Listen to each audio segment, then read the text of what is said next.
Hello and welcome to the second of a two-part special, very special episode of Deceptive Reality.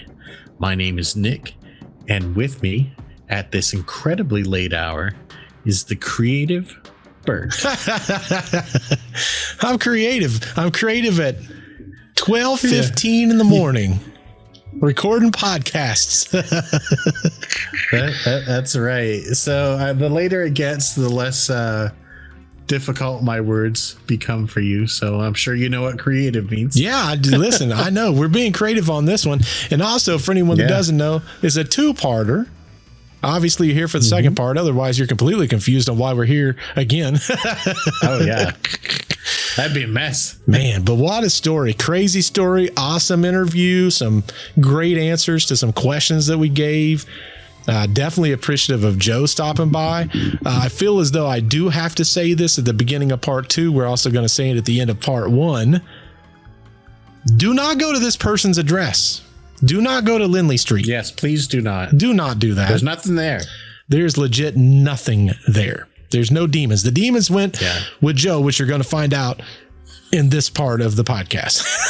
Right. So he's the only one around who experienced this. He knows. Correct. There's nothing there. He's the doggone professional. Like, we're a reputable podcast company. He's a reputable demon person. Whatever you call those people. But listen, it's been an entire week. I know how confusing things could be. Check this out. It's like this. There's more than one. I'm going to use the word entity. You have straight demonic.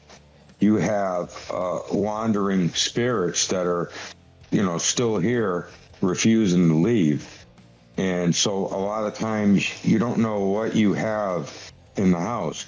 And that's why, you had people like Ed and Lorraine Warren that studied on this, because there's more than one type of entity. You have the more or less harmless ones that they'll make sounds. They might just bang and, flip the lights on and off on you. And they're just letting their presence be known. And then you have the type that we had at 966 Lindley Street, which were straight demonic, straight, I call them Satan's army, because that's what they were. And they have an agenda. What they don't stay in one place like a headquarters. Well, and that's the hard part. YouTube, I understand why they do what they do. I can totally understand it. But like in the same regards, it's complicated because, we are trying to tell a story. And we want it to make sense as far as to remove, like I said, to remove parts of this story takes away from the entire narrative and story. So it's trying to find that happy medium between what makes YouTube happy and what's going to make the viewers have this story make sense. Right. So, and speaking of which, I don't want to hold you guys just sitting here wondering what the heck is going on anymore. Let's at least get to the first segment and then we'll come back to it. Are y'all ready to start the story of Mr. Joe? Let's go. Before little Joey could step foot in the Goodin household, his life was marked with both turmoil as well as dysfunction. Born in Bridgeport at St. Vincent's Hospital in 1966, Joey's early life was overflowing with instability as well as dysfunction. His parents' troubled relationship, it only lasted 5 years. That exposed Joey to scenes that no child should ever witness. Their separation, it led Joey and his mother to move frequently, seeking stability, but finding very little. They eventually settled in an apartment on Federal Street in Bridgeport, a place with its own challenges. In a twist of fate, Joey's mother became involved with a notorious biker gang. They were called the Pagans, and they had a chapter in Bridgeport at the time. And my mother kind of hooked up with the leader of that gang, and they moved into our place on Federal Street. Life with the biker gang was both chaotic as well as perilous. Now that added to the instability that Joey had known since his parents' separation, but despite these challenges, The true horrors of Joey's life would later unfold during his stay with the Goodins. His early experiences with the biker gang. One of the requirements really for me to get the last of the demons out was I had to forgive all of them, including my mother. But I had to include and forgive all those people that did that to me, because it's the only way I was finally able to get some sort of peace, get that hatred out of me that I had for what they did. Because I really know that as bad as they were, it wasn't them. When Laura opened the door, Come on in. she greeted Joey with a warm smile, Don't you remember me? asked if he remembered her. Now Joey, he was feeling shy and unsure. He didn't remember Laura, but her kindness was evident from the very start. Now Joey's first day at the Goodin house, it did take a terrifying turn within the first hour and a half. Laura noticed that Joey's clothes, they were dirty. They didn't fit him right. And worst of all, he had lice in his hair. Determined to help, she drew a bath. She filled it with bubble bath. After settling Joey into the tub, Laura stepped out of the bathroom, promising to be right back. I'll be right back. As soon as she left out of the bathroom, the door slammed shut and I got dunked under the water. And I was trying to get up and kicking, and I was being held down by my head, and I passed out. When Joey regained consciousness, he found himself beside the tub with Laura by his side. Joey, wake up. She believed that Joey had fallen and hit his head, thinking that he had gotten out of the tub, slammed the door, and slipped and fell. But Joey knew the truth. He had been held under the water by an unseen force, a malevolent presence that made itself known within hours of his arrival at the Goodin household. Now, though this was his very first visit to the home, there would be many to follow. Joey's stay at the Goodin's house, they became more frequent and longer in duration. Initially, his mother would just go and pick him up. But over time, she began to leave him there for extended periods. Now, despite this, Laura and Jerry, they welcomed Joey and treated him with love and care.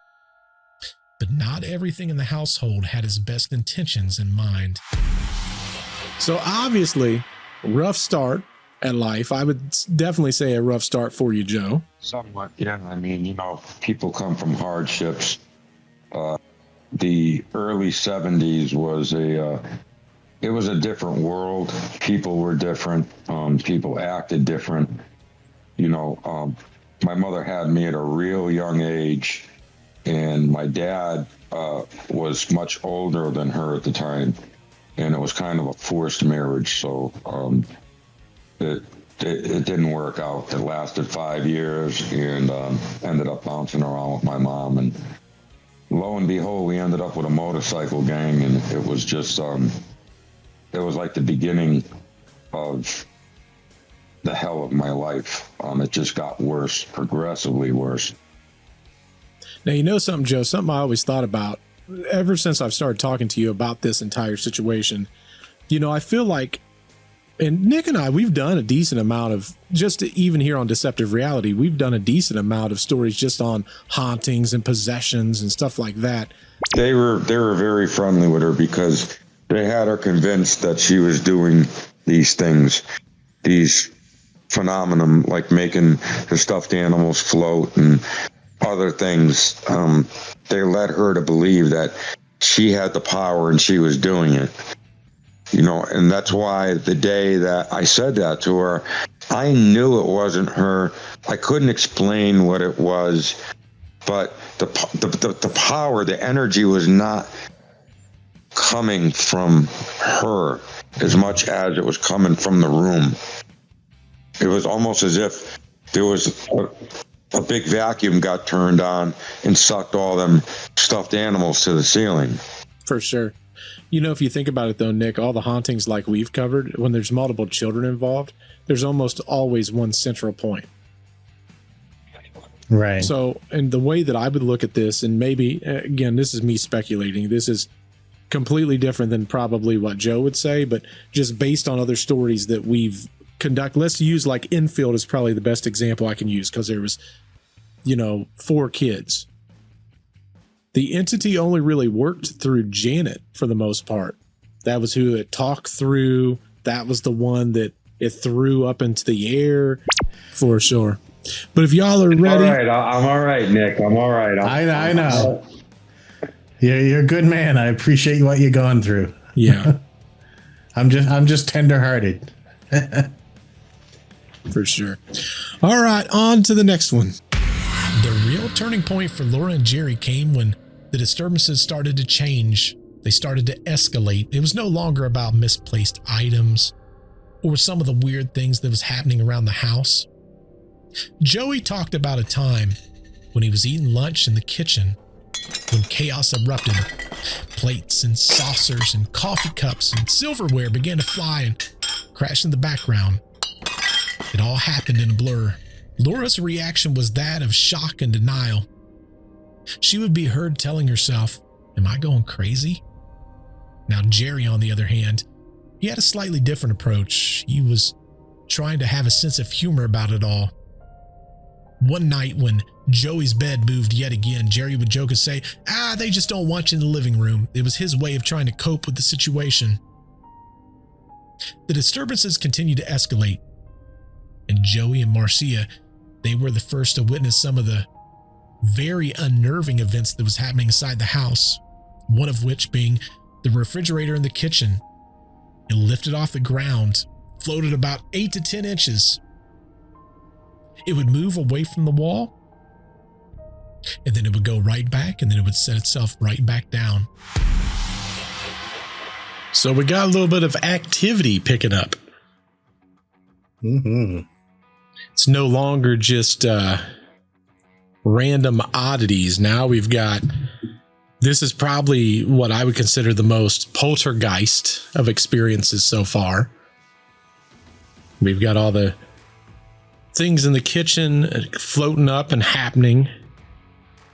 And it even said that Laura and Jerry at this point was kind of like, okay, there's something to this. Yeah, Jerry's a good sport about this kind of thing. He really is. He really is. He had a very interesting sense of humor, is what I've been told, and what I've read. Was he almost tried to, his way of around it's probably similar to mine, just try to joke it off to a degree and just keep, of course I'm talking, Joe's here, he would know better than all of us, but yeah, you can tell us for real what it's like. Yeah, No, he was. That's exactly who he was. And when him and Ed Warren interacted today, it was almost like they were two of the same friends of the same character, so to speak, matter-of-factly. But Jerry did change from that to actually being terrified. He had told Ed, I believe, Ed Warren, that something's trying to kill us. wow. You know, it got to the point where there was no more making light of it, because the stuff that was happening was not only all too real, but it was dramatic stuff we're talking about. And it wasn't just happening in front of us or in front of Ed. It was happening in front of police officers, EMTs, building inspectors. Everybody was witnessing this firsthand. It wasn't just passerbyers or just neighbors. We have priests. I don't think anywhere in history is there anything more documented than Lindley Street. Tony Spera, because he's taken over the New England Society for Paranormal Research, they still have Ed and Lorraine's house, even though, they're no longer here, just because there's too much history with that house and there's too many artifacts in that house. Tony knew from Ed, because he'd met Judy Warren after Lindley Street. I believe they got married and met in 79 or 80. Lindley Street was in 1974. But it was always a case that kind of intrigued Tony, to the point where he'd go down in Ed Warren's office in the house and go look through the files about Lindley Street. And Tony had told me he personally had talked to add about the goings on and what happened at Lindley Street, just because it was a small house, but it was probably their biggest case. Yeah, I was going to say, of all the documented cases, I think this and probably Infield is probably the two most documented of all times. I don't know which one would be more documented. I would say probably this one has the most people that saw things, because with Infield, there wasn't that 5,000 to 7,000 people that was outside the windows trying to look inside the home. Infield it had news media there for sure. But the thing with Infield is it had more audio files, more audio, there was something tangible, versus with this one, you've just got reports. So I would say, I don't know which one's 1 and which one's 2, but it's definitely up there. If this isn't first, it's got to be a darn near second. I know that obviously when we're talking about, and the reason I'm going back to this is because I don't know that our younger generations will necessarily appreciate this as much. When we talk about the activity and the things that's happening inside the house, let's use, for example, the refrigerator, right? At one point in time, the refrigerator lifted off the ground. I mean, the refrigerators nowadays are heavy, but back then, significantly more heavy.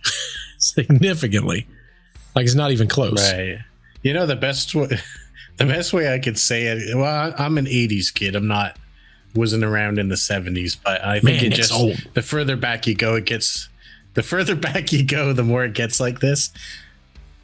Imagine everything in your house weighs 30 pounds or more than it does. Everything.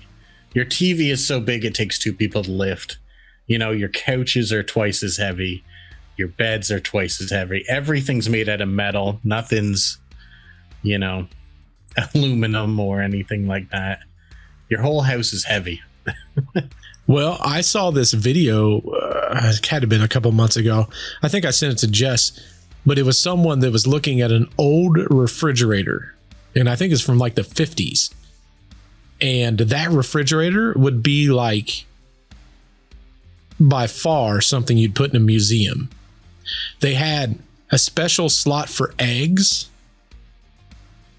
and everything was solid metal, but they had the cursive writing of what everything was on the drawers embossed into the metal. And I'm whoa, that's crazy. And everything was so nice. But I think they said that. Those refrigerators could run for 30 years. They were so well built. Oh yeah, big time. There used to be a TV show on, I can't remember what the name of it was, but it was a guy that would just take this old stuff and restore it. It was part of the Pawn Stars. The Pawn Stars had this guy that would fix up all their stuff too.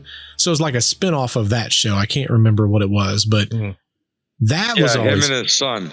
Yeah, I think so. Yeah.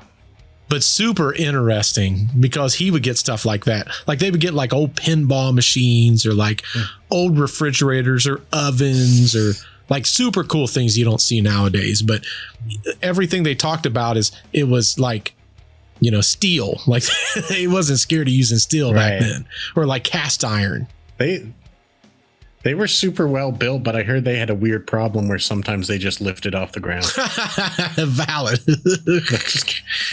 They just listen. At least at this house was against gravity. That's what it was. Anti-gravity refrigerators. Yeah, 1 in 9 for sure. Well, listen, folks. We know we took our good old time in the first sections, so we're going to speed these right along. If you guys don't mind, there's nothing else to say about that one. I'd like to kick us on to the next one. One night, Joey was laying in his rollaway bed, trying to find some rest for the evening, but he had an overwhelming feeling that something was looking at him. As he looked into the darkness, he would see countless pairs of evil eyes staring right back at him. The feeling that he had was overwhelming. He tried to look away, but he found himself unable to move. blankets over my eyes, and I squinted my eyes as tight as I could. And then I lowered the blanket back down, and I opened my eyes, and they went from being in the background to like right there. And as soon as I looked in the eyes, I got sucked in, and I couldn't look away, and I was paralyzed. And they were talking, and one of them was saying, "Take him, take him, take him now." With one of them urging them to take him now. The other one saying it wasn't the right time. Joey was trapped in this horrific stare, unable to break free or even to move. It felt as if an intense weight had been placed on him, holding him in that very spot. He felt completely helpless. It was like a 300-pound wrestler that had a hold on you, and you just couldn't get out. I tried to pull out of that glare. The demonic presence eventually released its grip, allowing Joey to lay back down on his bed. As soon as his head hit the pillow, he heard a chilling voice attempting to sound gentle, but failing miserably. The voice wished him a good night. No matter how much they could try to talk in a gentle, loving voice, it doesn't come out that way. The attempt at a loving tone only amplified the terror, making it clear these entities was far from benign. So what do you think of old gentle voices there, Nick? What do you think a demon with a gentle voice would sound like? That's a weird characteristic of this, that they would even attempt that. One question that came to me is what do you think, Joe, they meant when they said take him now? Like, what exactly is that they wanted to happen? Well, I figured it out, years later, that what they would do is they would come and take me out at night with them. Oh. Basically, they're a band of demons, and the night, early morning hours are their times that they're the most active. Every time that in the future that they had taken me out, they always left one demon in me. And I believe later on, when people would hear me talking and come in a bedroom and I'd be sitting up with my eyes wide open talking in an old raspy voice, and they would tell me about it the next day, like my mother or my stepfather or a babysitter that was babysitting me that night. They would leave one with me, because I don't remember any of this. I don't remember my eyes being wide open. I don't remember talking in this voice with my head cocked, and scary enough that the babysitter across the street who used to watch me were running out of the house too one night, ran across the street to get her brother John, who ended up marrying my aunt, my mother's sister. They ended up meeting and falling in love, getting married. And so John's sister, his younger sister, who was my babysitter, went running back. Now, they were laughing at her. She was terrified. She said that I looked like something not myself. It wasn't me, and it terrified her. She was probably 16 or 15 years old at the time. So she ran across the street from the house and got her brother, who was laughing all the way over. And then he came up, got to the house and went upstairs to the second floor. And there I was sitting up there talking. But like I said, I don't remember any of this because I wasn't there. Now, I torment with Bert with this all the time, but we talk a lot about sleep paralysis, and sort of what happened to you at that stage in this segment sounds a lot like that. Have you ever read anything about that? Do you think it's got connections with demons, like sleep paralysis? I don't know too much about it. Okay. All I know is like, as an 8-9-year-old boy, you normally would go to bed about 8:30 at night, and then get up for school the next day. I was always tired. It was like I never got sleep. I'd fall asleep in school. They thought something was wrong with me, or with my blood, or for the reason for me always being tired, because I really didn't get much sleep. They were always active with me throughout the night. So I really wasn't getting the sleep that I needed, as any child needs sleep to grow and to for their minds to develop better. I was, from the time of probably 7 years old, deprived because of sleep. So without rest and without sleep, your mind is not really, during the daytime hours when everybody's hustling and bustling and you're kind of 20 miles behind everybody else, and everybody's looking at you like, well, you went to bed at 8 o'clock, you got up at 7, that's 11 hours. This would be plenty of rest for any child. 10 hours sleep or whatever. And I was just always tired. And it ended up showing later on my face. There's bags there that are permanent, that I just can never get rid of. And when I say bags, I have bags, and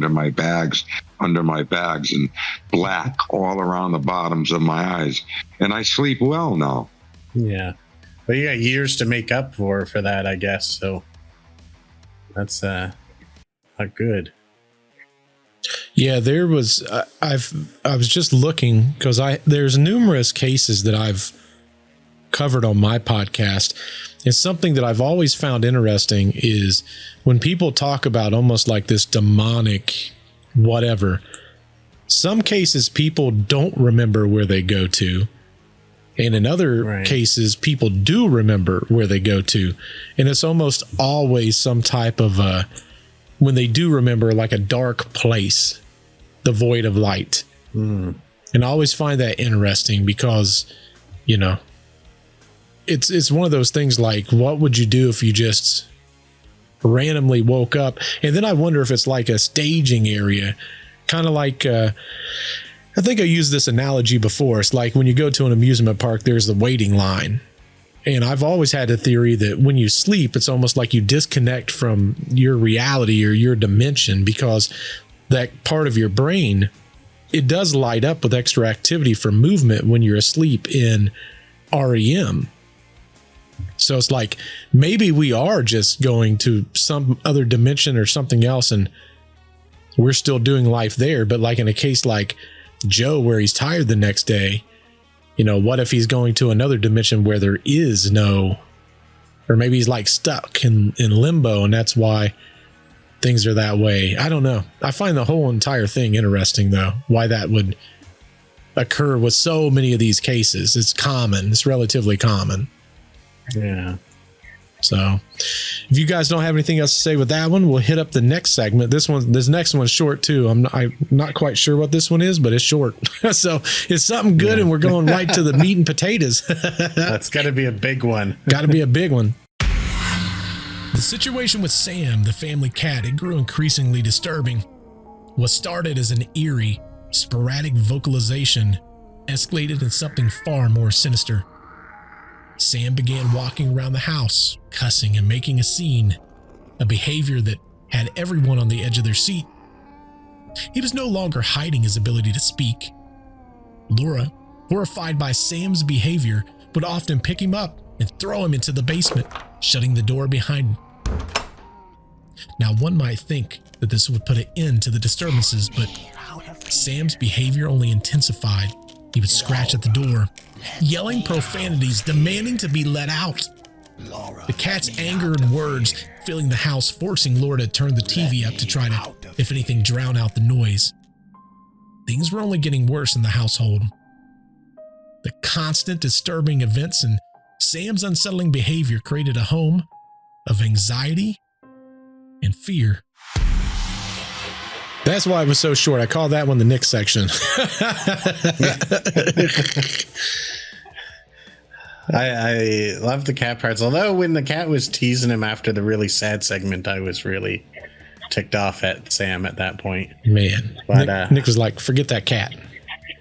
Yeah, forget that cat. But yeah, that's like Like, did anyone ever hear Sam other than the family members and you? Oh yeah, Ed and Lorraine, and he also spoke to a Bridgeport police officer one night, asked him how his brother was, and the cop told Sam that my brother died, and Sam told him, I know. And the guy ran out of the house, and the story goes that he ended up resigning from the police department after that. Oh man, that's almost something right out of The Exorcist. Like, as you remember how it would, the demons in that, and a lot of cases they could pick out stuff from people's history and needle at them with it. Well, one of the demons that I had also got someone one night. We're going to get to that part of the story too, but that's pretty. Yeah, you're right. They know people, and especially anybody that they feel that's a threat that's coming to try to evict them out of a house. Like me, basically was their house, their vehicle. They're gonna hit any weak point on that person's life if they have one. They'll know about it. Yeah, that's what makes it so dangerous, because they can use 25% truth and 75% lies, and that's a real easy way to trick people too. Well, it's. I don't know if it was you or Bert that was talking about the fear factor on this, and it's always about intimidation and fear with them, because they had me in fear for a good portion of my life, and by having that fear instilled in me, it was easy for them to manipulate me and to make me do things or say things, or because you're fearful of, what they're capable of doing, and you really don't want to anger them. Yeah, you're trying to minimize the damage they do to you, I imagine, at some points. Like, maybe Right. if I behave, they'll not be so bad to me tomorrow or something like that. Yeah, exactly, but it's all part of the manipulating and in the grooming and everything that they do. Like I said earlier, once that veil got lifted and I was able to see them, Marcy was able to actually see them. We're seeing something that's not from our world. Right. But yet it's right there and it's right in front of you. And even a lot of these Bridgeport police officers had to face the fact that this is beyond their control. Yeah, how do they even report something like this? There's no check marks on. I'll tell you what, I give to this day, I give the officers that did write the reports, I give them an immense amount of credit, because you're talking about 1974, and you really didn't even speak about things about this nature back then. There was no paranormal investigative teams out there. You had Ed and Lorraine Warren and maybe one or two other people that were in the paranormal, spiritual type of surroundings, or surrounded themselves around this type of stuff. So a lot of this stuff was hush-hush back then. If you did have something like that going on, you really wouldn't want to go talking about it because of people's ridicule. Right. For sure, yeah. That was always the first thing, is that, they must have a screw loose in their head, or, they're seeing things that their mind is fabricating. And, when you know it to be something else, and then people are coming from miles around because they want to see this too, And nowadays, people just start podcasts. Yeah. Oh man, we're in a different time. Yeah, for sure. It's really not shameful to describe an experience. Now, it never was shameful, but people don't look down on you as much now for sharing experiences. Almost everyone has one, and they're not afraid to talk about it, which is a big change from even when I was younger. Like, if you said something like those policemen, even in the 80s, if they reported something like that, they're risking their career. That's why I said I give them a lot of credit, because to have to actually say what they saw without an excuse of trying to explain it away, other than to just tell the facts on the piece of paper. And these reports are still out there in copies, and I even believe Ed Warren has a whole file of still in his office of everything, all the police reports and everything that was eyewitnessed by them, by the building inspectors from the city of Bridgeport, by the priest, by EMTs, by there's just so many reports that show what really happened. Insane. This prompted an intervention by the renowned and well-known paranormal investigation duo of Ed and Lorraine Warren. Their first visit to the Goodin household marked a pivotal moment in Joey's terrifying journey. It was during the daytime, and Joey was present, observing the events that unfolded with a mixture of fear as well as curiosity. Now, Ed and Lorraine, they were introduced to the family, and they were brought there with a psychic medium named Mary. As Ed began the investigation, he would walk around the house calling out and commanding to the entities. He would use a system of knocks, 1 knock for yes and 2 knocks for no, as he would move from room to room, trying to establish communication with the spirits. Ed got there. He was the first one to walk around the house, calling out 1 knock for yes and 2 for no. And when he did this, he was going around to each room and doing this. So he'd go in the kitchen, call these commands out, nothing would happen. He'd then go in like one of the bedrooms. Within 20 seconds, those knocks would come from in the kitchen after Ed already left. This was an eerie game of cat and mouse, with knocks being answered in different parts of the house. It was enough to convince the Warrens that there was definitely something supernatural that was happening. The spirits seemed to be toying with Ed, though, as he would go to one room and ask for the knock system. He would get nothing. He would go to another room, and in the room that he was just in, he would hear the knocks. For him, that was all the proof that he needed. Ed and Lorraine, they were seasoned in dealing with this type of phenomena anyway, and they quickly realized the gravity of the situation. Now, while Ed was conducting his investigation, Lorraine stayed with Laura and Jerry. She was offering them support and comfort. Now, they made Joey and Marcia stay in the living room just to kind of keep them safe and out of the way. The Warrens concluded their initial visit and discussed the situation in the kitchen. They determined that the house was under some form of possession. They also discussed the possibility of bringing in a priest to bless the house as well as everyone inside the house. Plans were made for future visits, but between the Warrens' first and next visit, the news of the haunting spread very rapidly. So obviously now we're getting to the meat and potatoes of Ed and Lorraine kind of stepping foot in and giving some direction is the best way I can probably put it.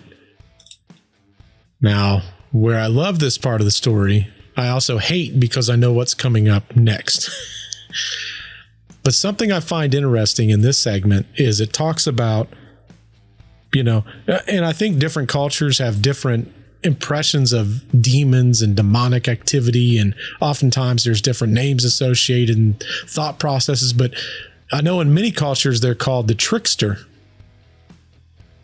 which I find very interesting when we're talking about Ed walking around the house doing the knock once for yes and 2 for no, and they would wait until he got into a different room and then they would knock in the room that he just came from, and it's like they're having fun. Got that.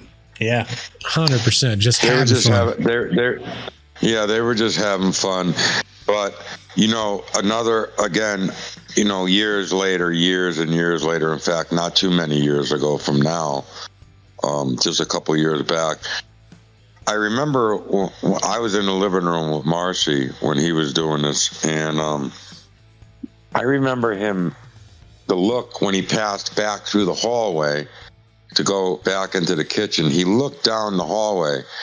I was in the living room, but I could see him as he walked back through, and I saw a look on his face that was kind of like I realize now he knew there was something there, but he was trying to figure out what it was.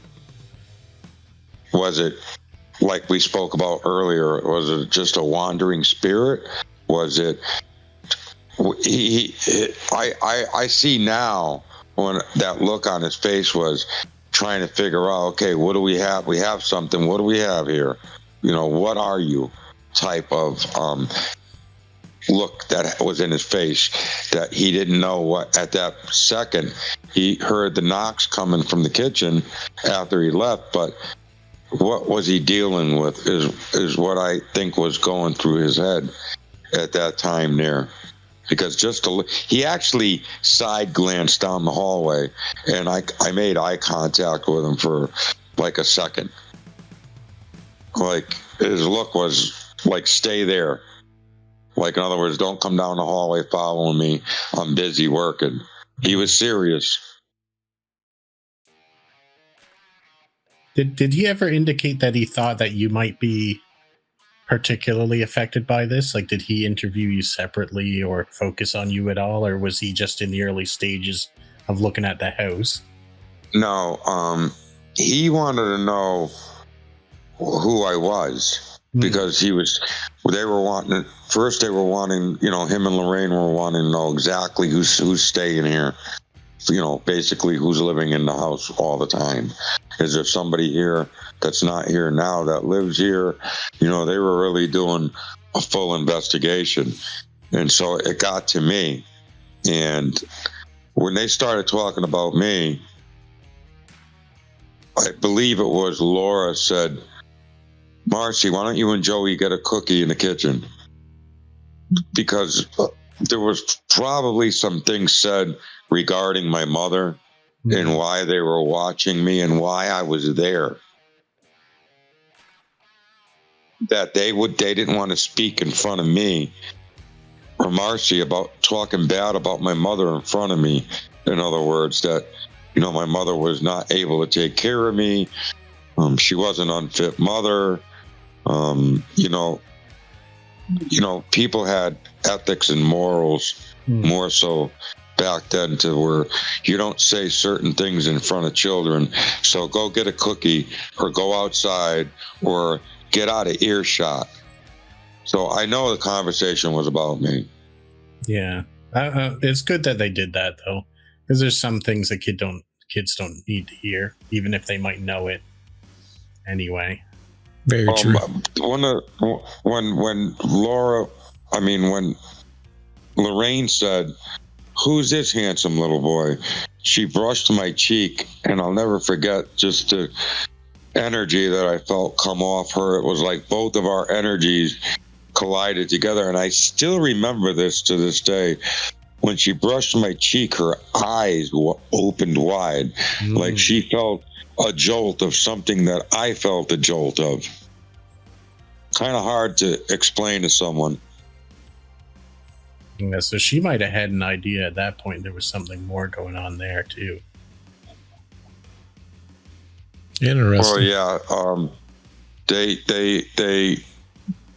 They were looking at me and Marcy when we came back from the kitchen.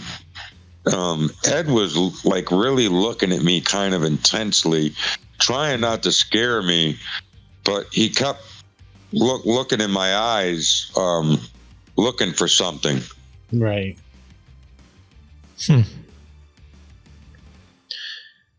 Well, is there any other questions you can think of in this section? Just a brief one. Was Marcy still having a good time at this stage? Like, was she still happy with her friend and her abilities, or was she starting to get scared as well? She was actually becoming more happy because she didn't have any friends. There was hardly nobody ever went over Laura and Jerry's house. Very few times do I remember anybody coming over and staying unless it was like a birthday party or something like that. They were pretty much like isolated from other people. But when stuff started happening and word got out and people started coming a lot of people were in and out of the house, including police officers and everything else, it excited her, and she became even more happy about it. She really liked all the attention. Wow. Okay. That was my last one there. Neighbors, some who was honestly very concerned and others that was driven by curiosity, began to show up. Now this added to an already tense and chaotic environment. The Goodin household, now under the watchful eye of both supernatural and community, braced for what was coming next. News media ended up getting a hold of it, and that was a bad thing for Laura and Jerry, because it brought down so many people that wanted to come and see what was going on.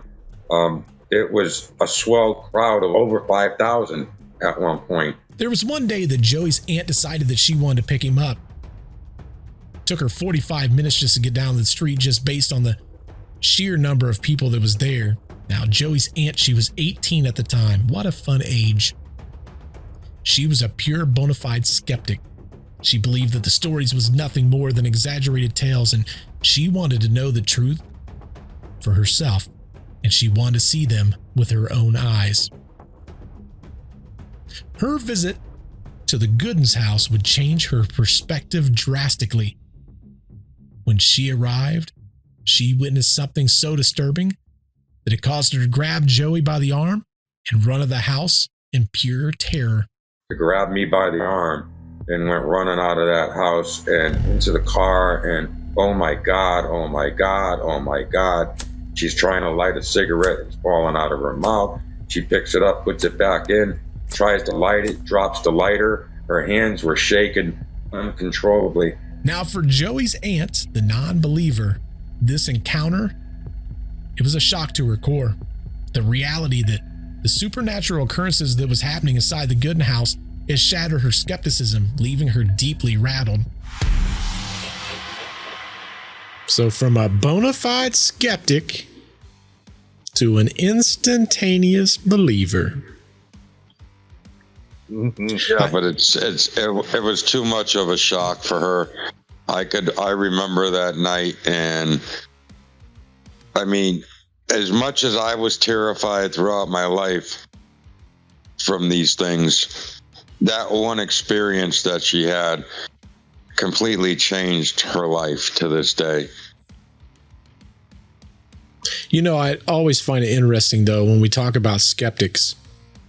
Now, granted, she was a young skeptic, right? At 18 years old, like, you're still figuring life out at 18. Like, you think you have some type of a set standard of what life is, but you really don't. Like, you're still trying to figure it all out at that point. But, you know, you got this 18-year-old saying, I'll pick up Joey. Don't you worry about it. No, I'll go over there. It'll be fine.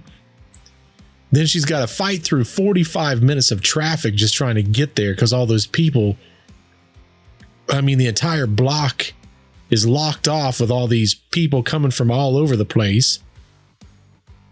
Then she gets there. Yeah, they actually had barricades that you could move them so the people that lived on Lindley Street could get in there, or people that were going to a specific house, but you couldn't just, it wasn't just, you could just turn on the Lindley Street and drive down the street. It was like as if people were waiting outside a stadium for something. It was just, there was just so many people, and then they'd start getting loud during the night. Sometimes they'd start saying stuff like burn it down, talking about the house, or burn them out.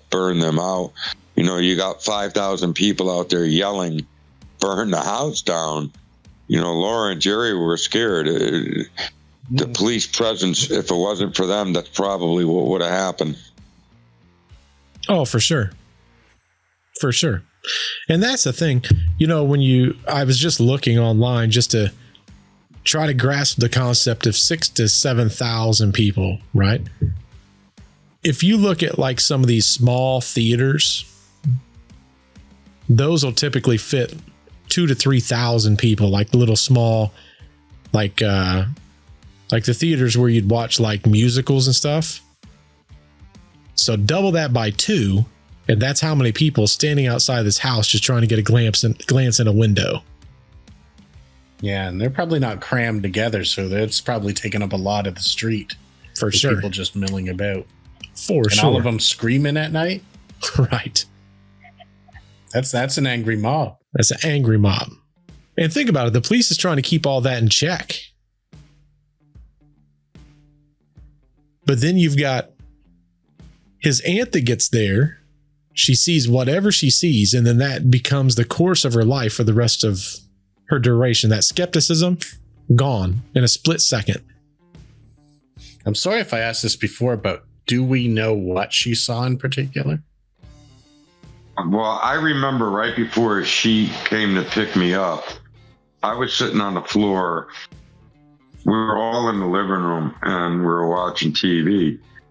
And 2 or 3 of the demons were poking their heads out of the wall, making faces at me and Marcy. So me and Marcy were laughing along. You know, I was laughing along with Marcy.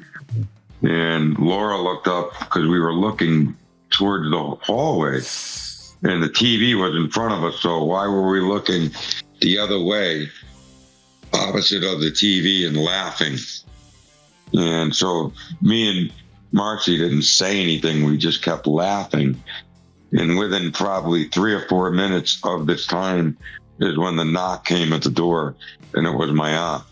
And she came in, and I believe one of them must have stuck their head out of the wall at her, because that's when she grabbed my arm and tore out of there in a split second. Oh, you know, they always say seeing is believing, so that would change a skeptic real quick to see something like that. For sure. That's what it was. Yeah. Unreal. Now, Nick, I don't know that I've ever asked you this question. Mm-hmm. Obviously, we've talked about things that you've witnessed. Have you witnessed anything from a ghostly realm? Yes. In fact, there's something that I think Joe has said before that really struck a chord with me. And I wasn't necessarily going to bring it up because I didn't want to bring my experiences into this, but we were talking earlier, like not while we were recording, 3 of us, how I've been to New York before. Well, I stayed with a family out in Long Island, and they had their basement made up. It was like multi-generation Italian family living in the same house, and they had their basement made up like an apartment. And in the middle of the night, I woke up. My friend was still asleep. She didn't see anything. And I saw this shadow, what I would say was a shadow. But you know how shadows are on walls or on floors or anything like that. It was a shadow that was in between, like it was taking up its own space. And I feel like, Joe, you had said something about something similar before. I saw that, and in my head, and I don't know if you're going to laugh at me or anything like this, I kept hearing this voice saying, if you go to sleep, I'm going to get the hammer from under the TV stand and smash your heads in. And I thought I dreamt it, and I told them the next day, and they said, did you look under the TV stand? And I was like, no, because it was just a dream. It must have been a dream. That's ridiculous. I looked under there, and there was a hammer under the TV stand.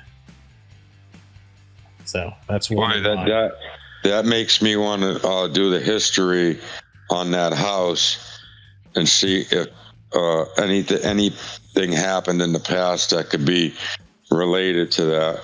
And I say that because what I've been through between Lindley Street in my whole life of carrying these things around is to see the similarities in what I went through and what someone else might have went through, but there sometimes is a history behind it. Sometimes it's not the malevolent force that you think it is. that it could be a person who was possibly killed in that house by someone with a hammer, and it's their spirit that's reliving that moment or whatever. But this is pure speculation for entertainment purposes only. Yeah, it could very well be. I do know that family was incredibly into occult practices. Like, they really loved fortune tellers and all this kind of stuff. There's a lot of that in the New York area. And keep in mind, Connecticut is literally 40 minutes from New York. Right. And, a lot of the possession and the demonic attacks that happened in Connecticut were in the 60s, 70s, and through to the 80s, because Ed and Lorraine Warren were really busy between Amityville. There was the Smurl case. There was quite a few cases that were mostly based in Connecticut. Yeah, I had never seen or heard anything like that, but to them, they didn't seem to think much of it at all. Like, that's a bad thing. When you're, and I know, because I tried being acceptance of this and just carry it around and try to do to where it's not so bad. And what they're doing by entertaining these things is not a good thing. Yeah, I had seen some parallels with what you've been telling us, and it's not it's not good. I haven't had any contact with them for years, so I couldn't even say what's going on now.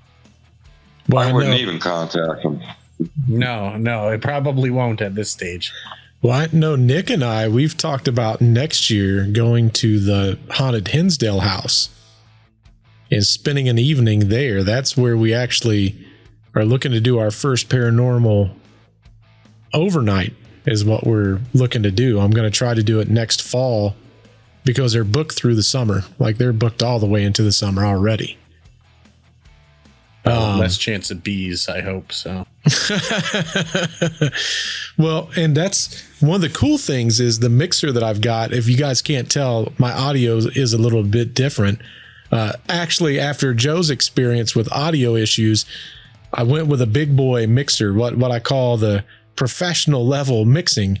But it's battery operated, which is cool. So when we go to the haunted Hinsdale, I've got 8 different leads. And what I was going to do is put a microphone in all the rooms to record direct to the mixer on one SD card the entire time we're there.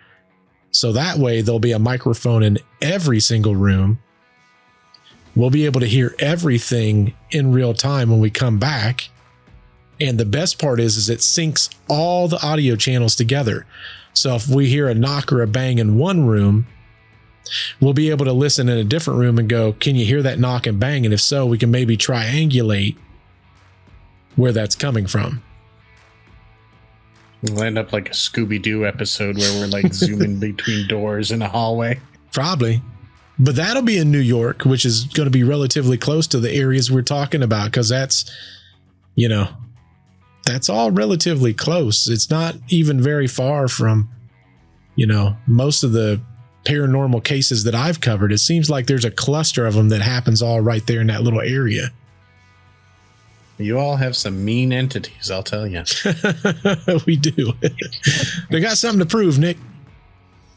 I guess so. Well, if there's no additional questions, we're going to get moving on to the next one. We're almost an hour into part 2, and we still got 7 segments to go.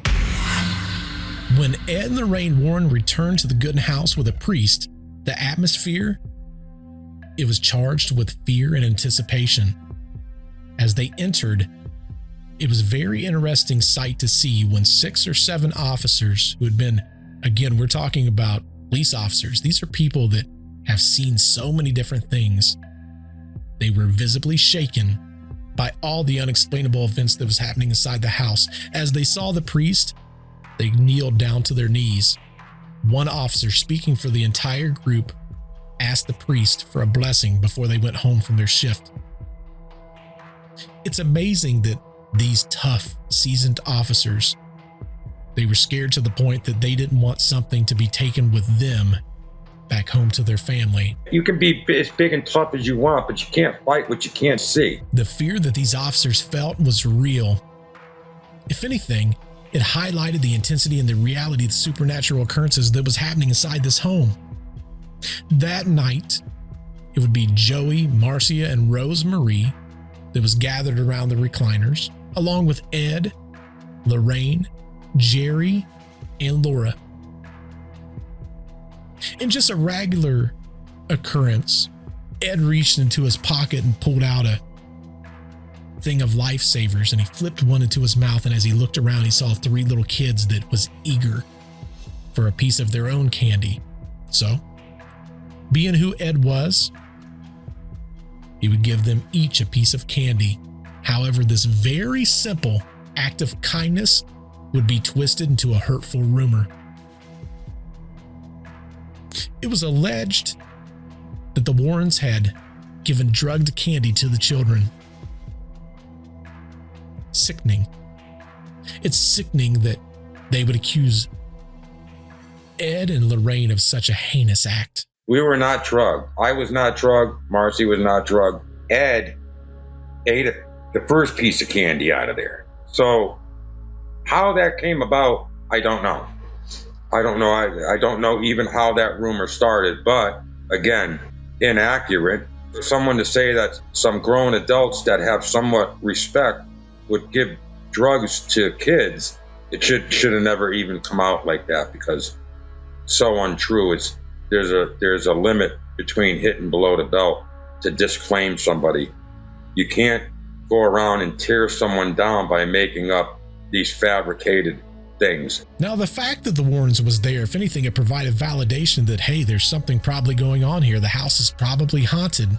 But the same token, it also brought scrutiny. The claims of drugged candy was just one of many fabrications that clouded the truth about what was happening inside the house. Joey's testimony, for me, serves as a crucial reminder of the real experiences of those who lived through the haunting, beyond the rumors and the exaggerations. You know, I know that was a big thing for Joe, because you know, there was a lot that was going on, obviously, with the whole Ed and Lorraine thing. And I know that was a big one for you, Joe. Yeah, but, you know, it angers me, and you could kind of tell when I'm telling that part of the story that I'm angry because of what was said, and knowing that it was untrue. And to just step over the line to disclaim someone by saying something that it's a horrible thing. You know, and this is one of the many things that was things were said to cover up things. And you know, if it's down on paper, a lot of people will just assume, okay, well, then that's what really must have happened. And I'm here to tell you, no, that's not what happened. We were not drugged. Also, what was left out of that little segment was the priest was there that night. Well, you did say that in the beginning, but when we were at the recliners and Ed was giving us the candy, the priest and the other guy that was with him, Paul Eno, were walking around the house, blessing the house at this time while we were all in the living room. And Ed had just nonchalantly taken the lifesaver pack out of his pocket and flipped one into his mouth and was just about to put it back in his pocket again. And we were looking up at him, and, you know, he just took it out and gave me and Marcy and the neighbor girl a piece of candy. And that's all it was. So for it to get to that, yeah, it does kind of get me angry, because they were there to help us, and it was apparent in what they were doing, coming the first time and coming back with the priest. I mean, there was nothing sinister about what they were doing. So why would you go and say something like that? It's almost an absurd accusation too, because the place is crawling with police. What benefit could they possibly have for drugging the kids? All this has been going on for ages already. Like, it's just a hurtful comment that someone threw out. That was only one of many, not just directed at Ed and Lorraine, but directed at anybody that was involved in trying to figure out from the medium, from Mary to Ed and Lorraine to Marcy. You know, speculation was turned into accusations and untrue accusations. Yeah, that's really terrible. I think that's what a lot of the skeptics will do, though. That instead of basing it on what they can validate, it's almost like, well, let's throw this extra story in there too to make it sound even worse, to add to it all. I might be getting the term wrong, but there's something called an ad hominem attack, where if you can't refute the story someone's telling, you attack the person telling it instead. Yes. And that sounds exactly like what this is. Correct. The whole thing is everything being witnessed. At this point, there were so many, not just the thousands of people outside the house, but the numerous people that were inside the house. You couldn't even at one point, because it was a very small house. Every room was small, and it was over between the police officers, some neighbors, the priest, Ed and Lorraine Warren, Jerry, me. I mean, you're talking like 15, 16 people packed in this little 4-room house where you couldn't even get around people. And Marcy found it very exciting. She really liked it. She was getting that exposure to people that she probably had been craving for ages. Yeah, there was attention everywhere you looked. There was something going on. There was somebody doing something. It was not what she was used to. Solitude, quietness, nobody there. Just most of the time, me, her, and Laura when Jerry was working. So you went from that to a house full of people and all these people out front, and it was just it was overwhelming and scary for Laura and Jerry, but it was the opposite for Marcy. Now you had the opposite experience where you were around a lot of people and noise all the time. So this must have been a nightmare, especially for you, that the place that you used to go to be away from people, now it's full of people too. Yeah, it was. But the people, it was funny because people that barely ever said anything to Laura and Jerry, neighbors from like 2 streets away, would all of a sudden be knocking on the door. Oh, just to want to try to get in, just to see. You know, it's interesting. And they took it all. Go ahead. You're fine.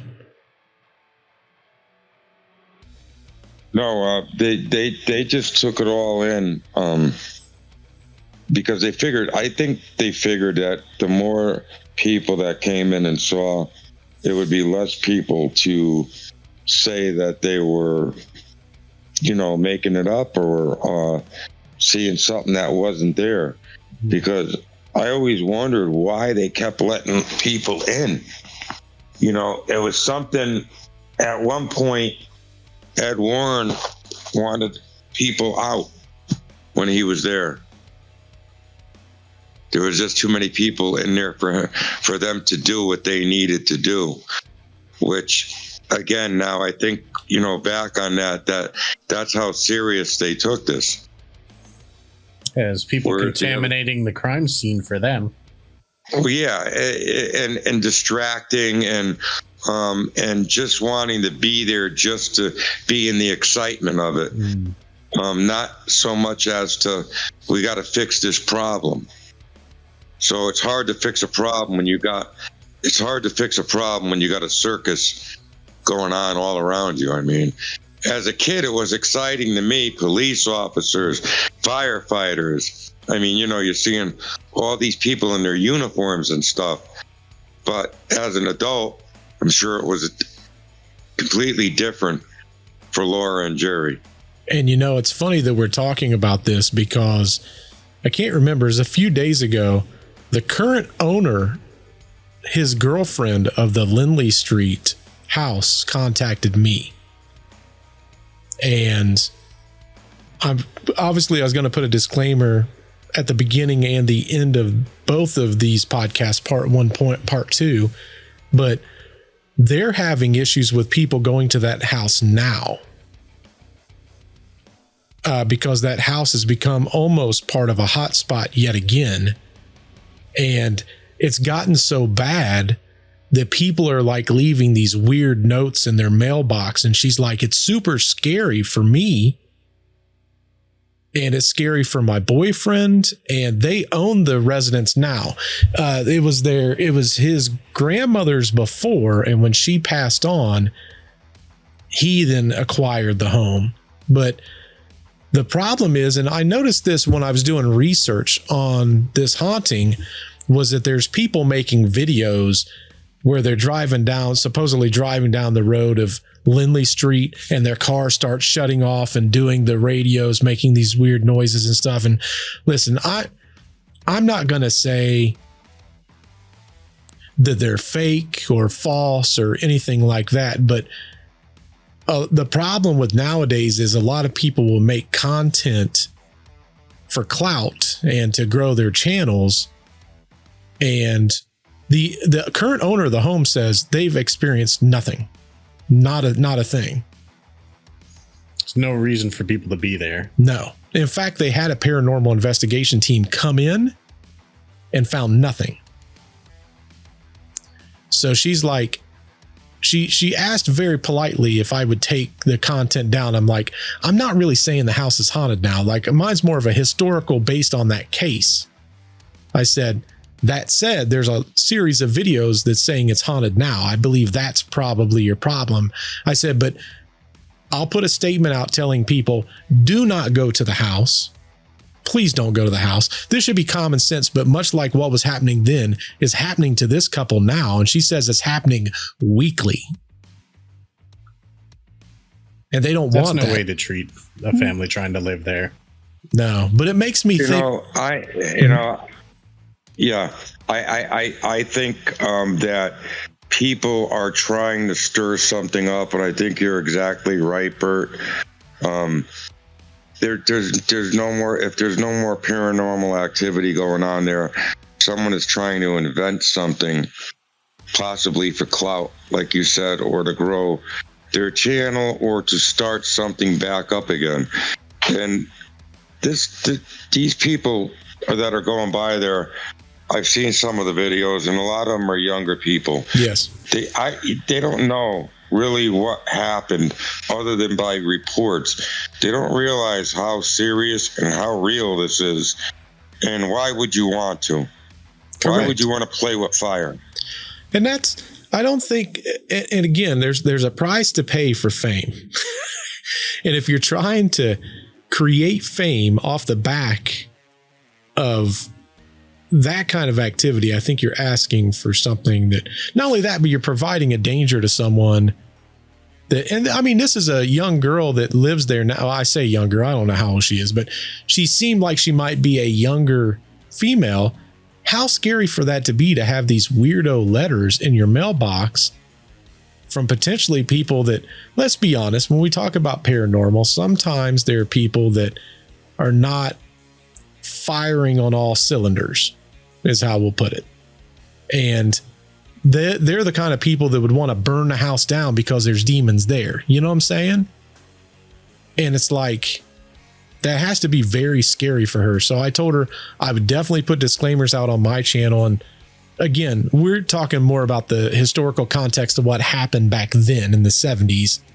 We're not talking about what's happening today. It's the current owner says there's no activity, folks. So do not. Yeah, which makes sense with this story. Correct. They, I mean, like, it makes sense with the story that nothing is happening there now. Don't go there. There's no point. there's 0 point to go to that resonance. And for anyone that's making these stories up, just stop. Just stop. Yeah. You're affecting other people's lives for what? For a couple 100 views on your little TikTok. Just stop. Just stop. First off, you're making up things, because if they've had a paranormal team there and they found nothing, when that comes out, you're going to look like an idiot. This has basically just been happening probably about the last year. And the weird part about it is, that's when I came out with my story, was a year ago. And I don't know if that ignited something, because there hadn't been too many current videos done on Lindley Street. Up till about a year ago, Tony Spera did a video, which he's now since taken down, but it was basically introducing me and my story that people didn't know about. And it seemed like from that point, a lot more recent videos the past year have been made on Lindley Street, and a lot of people have been going on Lindley Street. And yeah, there's been reports of people's cars shutting down, their radios flicking on and off, and they actually have all this on video. But again, we're in a different technology now where people can manipulate things to make things appear as something else. So we don't know. But if the people that are living there are saying that they're not having any issues, then they're not there, because if they were there, they'd let you know. And which, let's be honest, right? And which we're going to get to some of this towards the end of the story, but I believe whatever was there didn't need to stay there any longer, because I believe they had the vessels of what they needed, and those vessels left that residence. So again, don't go to the address. Just don't do it.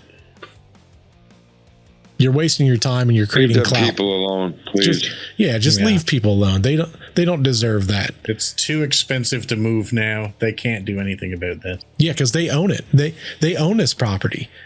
And like, one of the things I told him, because I even talked to him and I'm like, listen, this could be a financial opportunity, because you could technically rent out the spot for paranormal investigators weekly and probably make buku cash. And she goes, the problem is there's nothing here. So how many investigation teams are going to come in, find nothing, and then there's no financial, but then we bring extra press to it. So totally understand what she's getting at.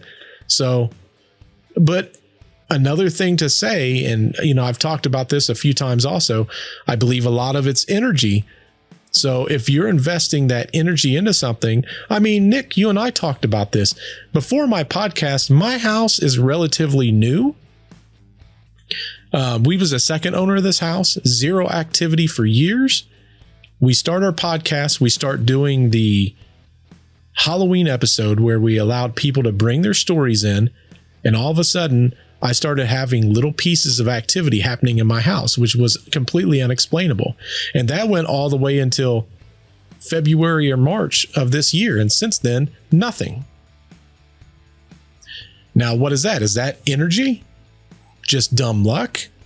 Like, I can't answer that question, but if it can happen to me just telling other people's stories, which I'd be super curious in October of this year, when we do our next Halloween episode, we do people's stories yet again, if that activity will pick up again, because I've heard, and I don't know if this is true, this could be completely made up, but supposedly that time of year, there is a pickup of paranormal activity that occurs. Now, why that is, I don't know. The folklore is it's the veil between the worlds is thinnest at that time of year. That's what they say. Well, there you go. Bert. Mm-hmm. Yep. Hey, Bert, if you did, that girl that lives at that residence, did she DM you? Yes.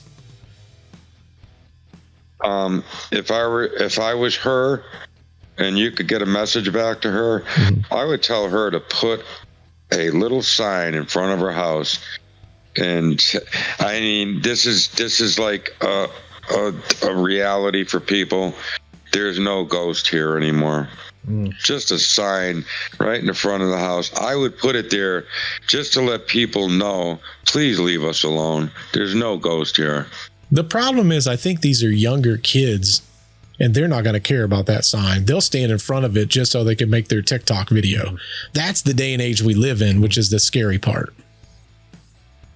Yeah, probably best to just ignore it and hope they get tired of doing it. I told her, or call the cops. I told her what I would do is create videos every single week talking about how the house is absolutely not haunted.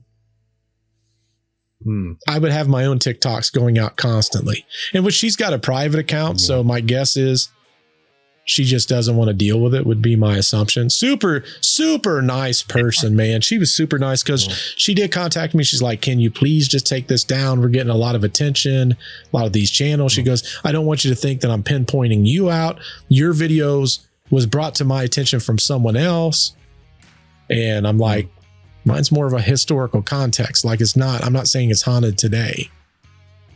Yeah. And then she was super gracious. She's like, I totally understand. Listen, I know you probably have hours invested into this. You know, we don't know what to do. And then that's when I started giving her advice. They're like, hey, you might want to try this or try this or, you know, whatever and so forth. It's just sad that that's her reality. Unfortunately, they bought, and she said herself, unfortunately, I bought a home that was associated with such a huge haunting. She goes, the problem is there's nothing here today. Yeah. And she says she's super sensitive also, so she would know. So, I don't know. They're gone. They've moved out. Move on. They went with Joe. We're about to talk about that in our story. Yeah. If anyone would know, it's Joe. It would be Joe. They're not Listen, there. he would know. Well, if you gentlemen are ready, we will go to the next one. I am fascinated by her. I am fascinated by her contacting you. Yeah. Just to let you know that. Yeah, it's super cool about everything. Super cool. So, but yeah, let's move on to the next segment. This one's a little bit longer. Again, I don't remember what it is. So let's see what it is. To make matters worse, things hit somewhat of a breaking point when Marcia admitted to faking some of the paranormal activity that was happening inside the house. Technically, she admitted to trying to tip over a TV, but then it kind of snowballed into more things. You got to understand, this house had so many people around it. There was so much money that was being spent by the police just watching the house. If anything, the police, they wanted this done. They didn't want to babysit this house anymore. So the speculation of a hoax occurred. She did it and she admitted to it. But with everything that was going on, with the crowd in front of the house and the constant police presence, and it was too much, and they were looking for a way to end this. The fact that the public was so enamored by this house was something that nobody anticipated. If anything, this had become a huge burden for the city. Marcia's actions had been seen as, if anything, for the police as well as the mayor, was to close the case. However, her faked account did not account for the numerous unexplained events that was happening inside the house, and oftentimes as witnessed by police officers inside the home. Marcia was not responsible for levitating a refrigerator that was 3 times her size, or for picking up a TV and swinging it like a pendulum in front of police officers. These incidences was beyond her control and clearly indicated that there was something way more sinister at play. Yet, the authorities, especially when it comes to the superintendent of the Bridgeport Police Department, Mr. Walsh, was under pressure from the higher-ups, including the mayor, to resolve the situation. He used some type of psychology. So, we're going to tell everybody that you were just doing magic tricks and you tricked us. Okay. And the way it was presented to Marcy was in a way that she was almost going to be a star. So she went along with it. I remember when I looked up, Laura and Jerry were standing behind her in the kitchen chairs, behind the kitchen chair. And they just both had a look of horror on their face that they couldn't believe that this was happening, when they knew that everybody saw what was really happening. And now this was being put on Marcy. Now, as Joey got older, he was able to look back at this situation and kind of understand what happened. As an 8-year-old, he couldn't. He was able to understand that Laura and Jerry in that moment realized that with this forced confession, it would lead to skepticism. It would lead to ridicule. He understood that they was probably worried about the judgment and the potential slander that they would face, knowing that the truth was being buried in this very convenient but false explanation. Now, in the aftermath of the chaotic events inside the Goodin household, rumors and hearsay, they only added to the confusion. One of the things that was speculated was that Lorraine Warren, it was said that she deliberately burned her wrist in a bathroom sink, and she did this by running the hot water over her wrist. Now, Joey, however, he didn't believe this story. He believed that Ed and Lorraine unfortunately was victims of misfortune. I don't want to speculate. Would someone go in someone's bathroom and use their bathroom and not close the door behind them?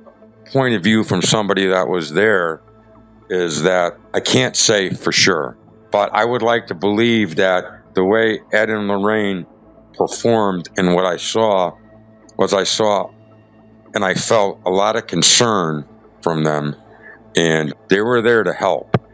Now, for Joey, it wasn't just that the authorities was pressuring Marcia to admit that she had faked the supernatural occurrences. It wasn't that they was manipulating this young girl. It was the fact that they was also manipulating Laura and Jerry.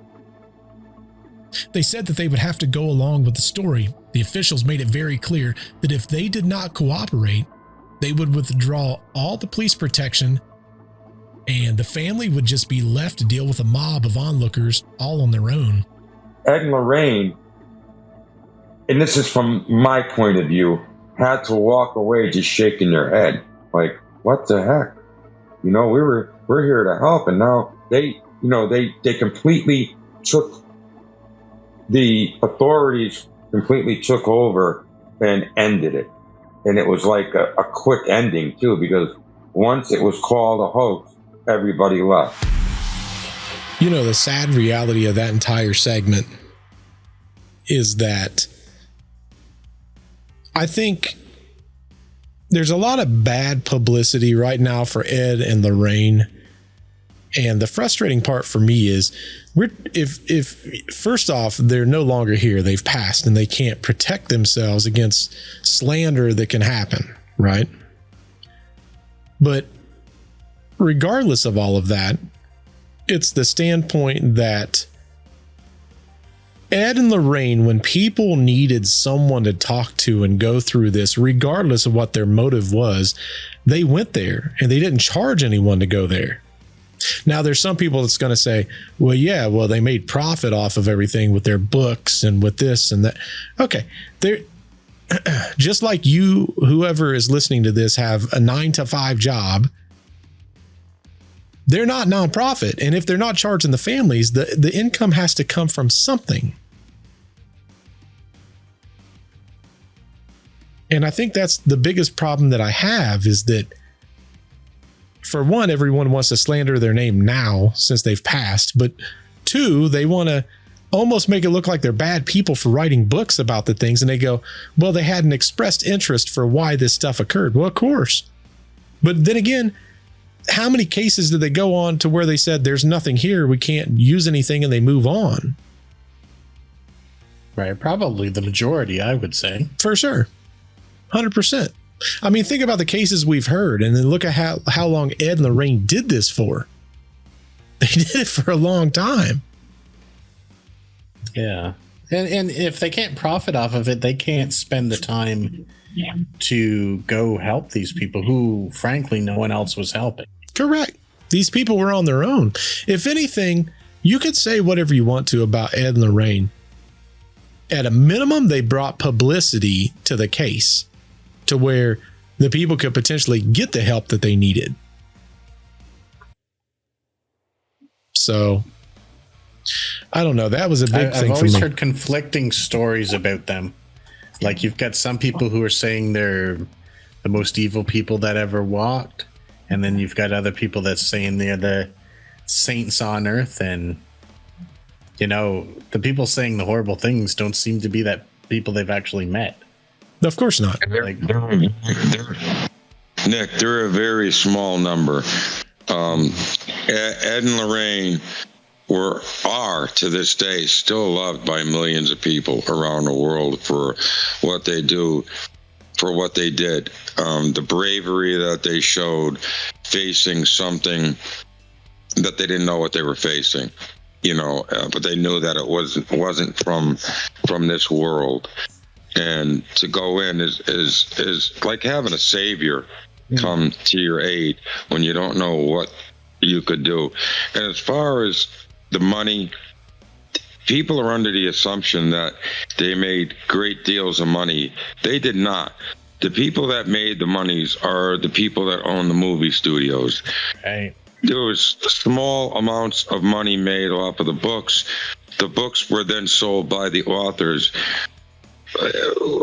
Ed and Lorraine were not the authors of these books. They had authors that wrote the books. Gerald Brittle was one of them.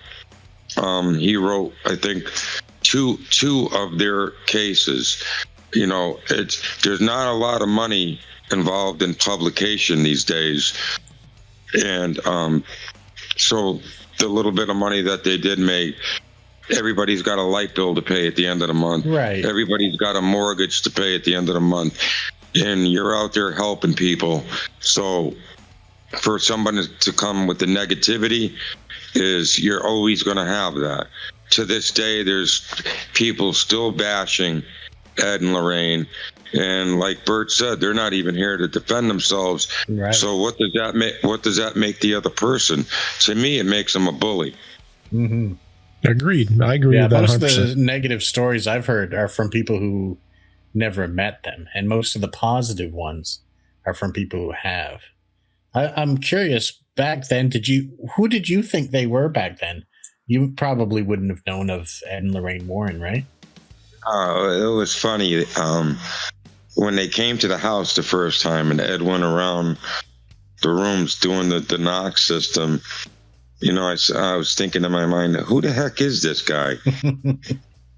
I had no clue who they were. I mean, I got to find out later by the way people treated them.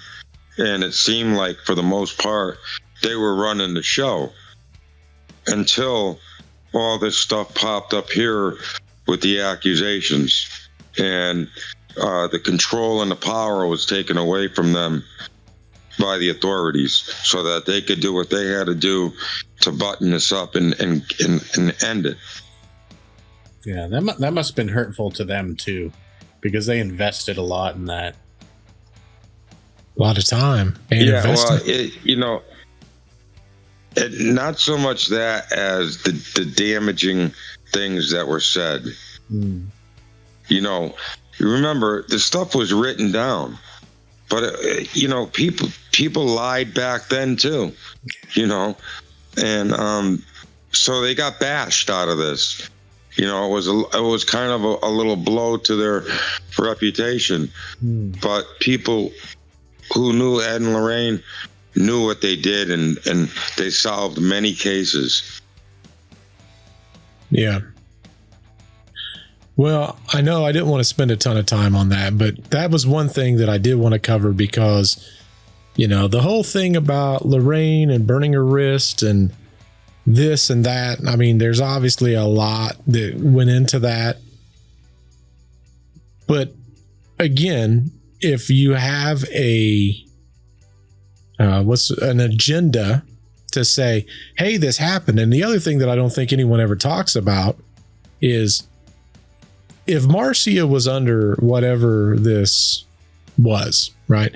If to what Joe is saying is true, and I'm not saying it's not, but if it's true, and we can assume that Marcia can lift stuffed animals to the ceiling and then drop them back down, that she and this cat are talking back and forth. Why does anyone have a hard time believing that a demon's not talking through her or making her tip the TV in front of the police officer? Who's to say that they can't do that if they can't manipulate? I mean, we're talking about Joe starts out in one room, ends up in another one, and the bags that are holding the legs of the rollaway bed down, they have no problem believing that, but they have a struggle to believe that a demon would have a little girl lie about something. I mean, I don't know. I just think that is kind of dumb. Whenever I hear someone defy all logic to explain something that's so nuanced when the rest of it is probably harder to believe and they accept that, there's something to it. Now, as everything continued to spiral out of control, Joey's grandmother made a desperate call to his mother. She urged her to stop trying to bring Joey over to the house, revealing that she had just learned the two men that was trying to burn the house down. Now, their misguided intentions was to burn the demons out. How crazy is that? They's more concerned with trying to burn these demons out than worrying about the people that was inside the house. Now, eventually, Joey's life would take a turn, and this time, a turn for the better. His mother met and married a kind man who became Joey's stepdad, providing him with somewhat of a stable and loving home in Stratford, Connecticut. They lived in a very nice area called Lordship, and Joey was able to attend school full time, and he enjoyed somewhat of a normal life, felt somewhat safe. It was about a year after the haunting. Joey and his family, they were heading to a pizza joint right there in Bridgeport, Connecticut, when they ran into Laura, Jerry, and Marcia. My mother kept walking. They walked right past Laura, Jerry, and Marcy, who were sitting at a booth. And I froze and stopped. They kept walking. And Laura looked at me and just hugged me and started kissing me. And Jerry, and so then my mother saw what was going on and saw it was Laura and Jerry. So now it's like a reunion. They pushed tables together and got out of the booth, and we all sat down and were reminiscing over the past year. So they were bringing each other up to date, the adults. And me and Marcy they had 2 tables or 3 tables put together. Me and Marcy were at the end. We were sitting across from each other. And she kept looking at me and smiling and laughing because we didn't have a great relationship, but she kind of showed that she missed me. So she was wearing a bracelet that was like macrame, and she was telling me that it was an Indian bracelet, and it had these blue beads on it. And she was all showing it to me, and the parents were kind of huddled close to each other, talking about what's been going on with me, what's been going on with them at the house since everything. The conversation between the adults, it revealed some very chilling developments. Joey's mother recounted how they'd had an exorcism performed on Joey. He had been experiencing terrifying episodes, waking up at 2 o'clock in the morning, his eyes wide open, speaking in a strange, raspy voice. Desperate, they called in a priest in training to perform the exorcism. That the priest had my stepfather and my mother stand out in the hallway on the 2nd floor of the bedroom. And as soon as the priest walked in, the door slammed behind him. And I guess he was scared, but he tried to go on with what he was doing. And I don't remember any of this. I only know what I was told is that this man had a lifestyle that the demon knew about and called this guy out on it and mentioned names. And this priest got so scared that he turned around to open the door. It wouldn't open. He was pulling, he was banging, he was screaming for my mother and father to open that bedroom door. And it finally opened, and he ran down the stairs screaming, "I can't do nothing for him. I can't do nothing for him." and he went running out of the house. I believe that's what you were talking about earlier, Joe.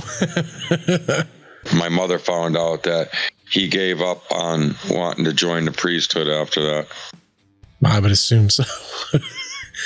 I don't know that a lot of people's cut out for that. We talked a bit earlier about, we talked a bit earlier about how they can find out stuff about you and then, needle you with it. And that's definitely a big example of that.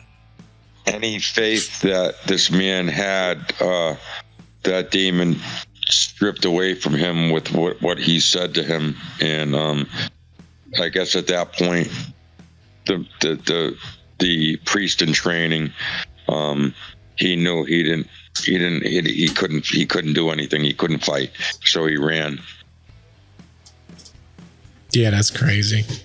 I hear of a lot of that kind of stuff, though. Demons will typically use all of your dirty little secrets that no one else knows about. And it's like they get a jolly out when they do reveal it, because they're like, I know this thing about you. Again, it goes back to that trickster. It's the reality, too. Mm-hmm. It's the reality of the other person realizing that it's something more bigger than that it's more of a fight than that they could ever have imagined. You're not just going to go in there and say a couple of Hail Marys and an Our Father and be done with it. They're a little tougher, and like you said, they'll use any trick they can. It's a game, and they don't want to lose. They've got some advantages. You'd have to be like completely pure to not have them be able to dig up anything on you. That's the thing. No one could do it. That's untrue. That's untrue, Nick, because all you got to do is tell them you walk with God now. You're in a different light, and you've been forgiven, and you can't let them use it against you.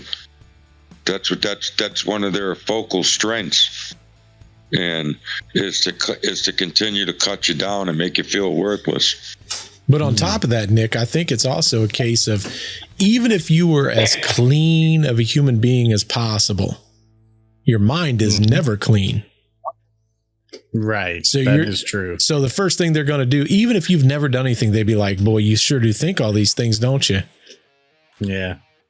And that's... Sound like Ray Comfort. Right. Kinda. You thought about doing things, and that's just as bad as doing them. Correct.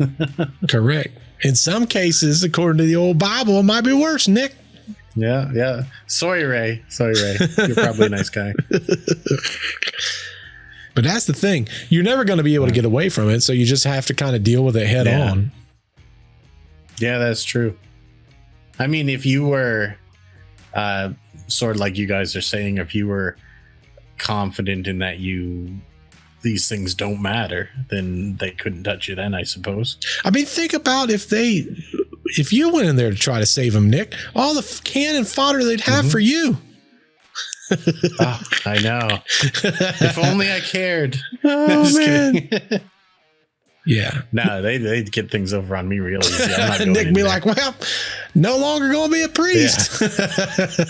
Hopefully that backup job works. I wouldn't even be at that stage. You know me. I wouldn't even be at that stage. That demon be like, I saw what you said when you was playing Dead by Daylight. No. Oh, man. Yeah. That's the crazy part about this entire thing when you think about it. The fact that, I think my biggest fear is having something capable of knowing so much. Right. But yet be so evil, I know. It's like giving your if they were enemy going to your use playbook. it for good, that'd be fine. Oh, yeah, for sure. 100%. But they're not using it for good. No. Well, gentlemen, 4 more to go. Are we good to continue on? Yeah. Let's Yes, sir. With everything that was going on, Joey's encounter with the supernatural, they were far from over. As he went through with his life, the presence of the entities followed him, making him feel constantly haunted. He never felt alone. The entities was always there, constantly reminding him that they were there also. Joey's first victory against the malevolent forces came when he lived in East Boston. One night, at the usual time of 2 or 3 o'clock in the morning, his closet doors violently swung open. Shoes and boots began to fly at him at such a force that he cried out in pain. So I jumped out of bed and I demanded him to come out. I called him some swear words, and sometimes when you're fighting these things, you got to use their own language against them. It came out. It just manifested out of the closet and locked eyes with me. I matched his hatred and his anger. He wasn't sucking me in like they've been doing my whole life. I was pushing him back, and we were still locked eyes. And when this happened, I saw a sign of worriness in that demon's eyes. That I realized I was doing something right. Whatever you're doing, keep doing what you're doing. I walked up to within maybe 3 feet of this thing, 7 feet tall or so. But I looked up and never stopped looking out of his eyes. And the last thing my thought was almost as if I said, I'm going to use my eyes. I'm going to push you back. And he disappeared. He just it was something almost like out of the Twilight Zone. The little kid wishes the people into the cornfield. He went away. It was the first demon I beat. It was my first victory. And I was 19 years old at this time. Joey was not always victorious, though. Some time went by while he's still living in East Boston. He reached a breaking point. The relentless torment from the entities pushed him to the very edge, leading him to a crisis where he felt like there was no escape. I had it. I just couldn't take it anymore. And, some people would say, well, why would you consider, something that's not good for you to do? And when you're at the point where the dependency things don't work, nothing works, and you just can't escape what you're going through, you just want it to end somehow. Now, I know y'all are going to be like, why did he cut it here when we're clearly going into something? It's because I wanted to ask one question in this segment. And of course, y'all can ask whatever y'all got. But you talked about this demon that's in this closet and it's 7 foot tall. Now, up to this point, you've been referring to them as looking almost like a shadow or like a wisp of darkness. Did this demon now look the same, or did it look different? Or, I mean, I know you used the description of 7 foot, but was there anything else to it, or was it still just that dark wisp? No, their facial features were completely clear. At this point, I was seeing every outline in their face, their characteristics, the way their teeth were, the way how their heads were shaped. I could see them clearly at this point, but I like to call it their gear, what they wore was almost looked just like a big black robe that you would just slip over your head, and it would have the arms cut out and would go down to the floor type of thing with like a hood on the back. Originally, when I was first seeing them when I was younger, the hood was almost always up, and I could only just barely make out any of the facial features. At this point, they were in full clarity. Did they look human or not human? No. They look kind of like I saw a video come out a year or two ago about the family in Las Vegas. They had something crash in their backyard, and then they got some footage where they got it slowed down to a point where when I looked at it, I literally got a chill, because that's what they look like. That's what these demons, exactly what they look like.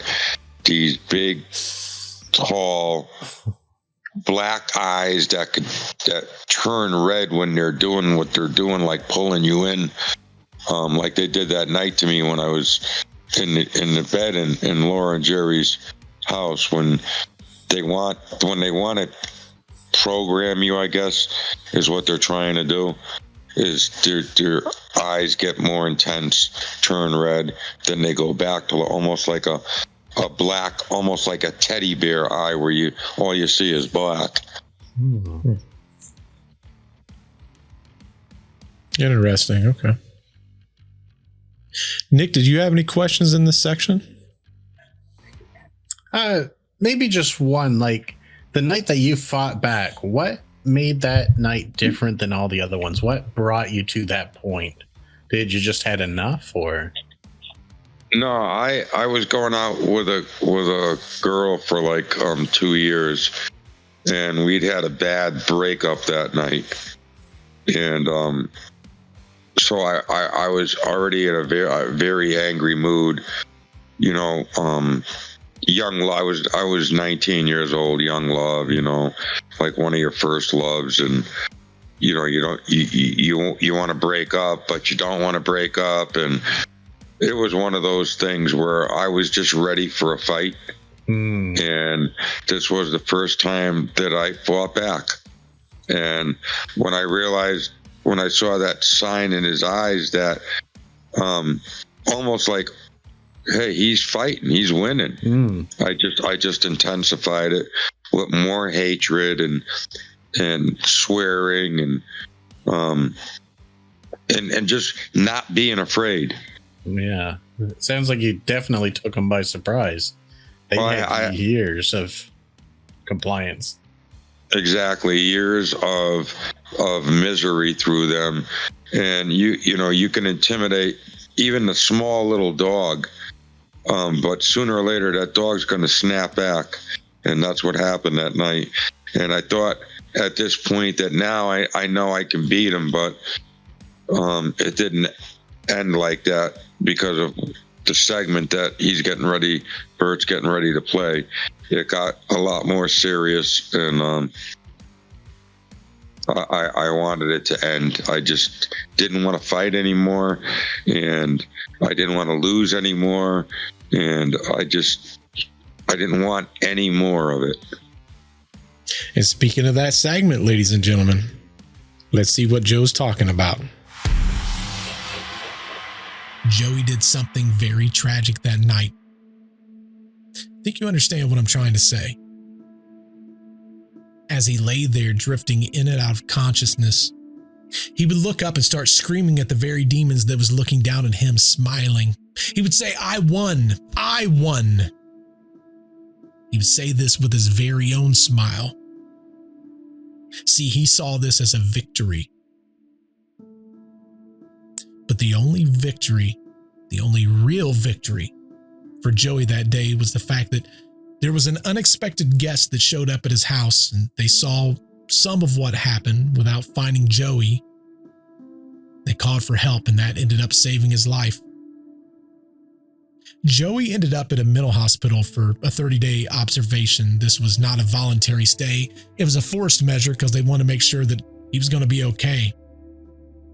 It was a hospital, Bridgeport State Hospital, Massachusetts. And Joey found himself in a day room filled with people who seemed to be lost in their own worlds, talking to themselves, laughing, or they were crying. It was a very sad situation. I get in this place and I am in a Johnny, and I am in a day room with all these people walking around, talking to themselves, laughing, crying. I mean, it was so bad in this hospital. No one was even given a plastic spoon or a fork. Everything was finger food. The 30 days I was there, it was nothing but peanut butter and jelly sandwiches, carton of milk, or an apple or something. There was nothing. They made sure there was nothing that so no one in there could hurt themselves. With all this chaos that was going on, Joey encountered an older gentleman who seemed different than the others. On Joey's first day in the day room, this man approached him, and he made a very chilling statement. This black man starts walking towards me, and he walks over to me, and he looks at me and he goes, "We always win, Joey. We always win." After he's made that statement, he walks away and he's just laughing. He's just laughing. And I'd only been in that room 10 minutes. Nobody knew me.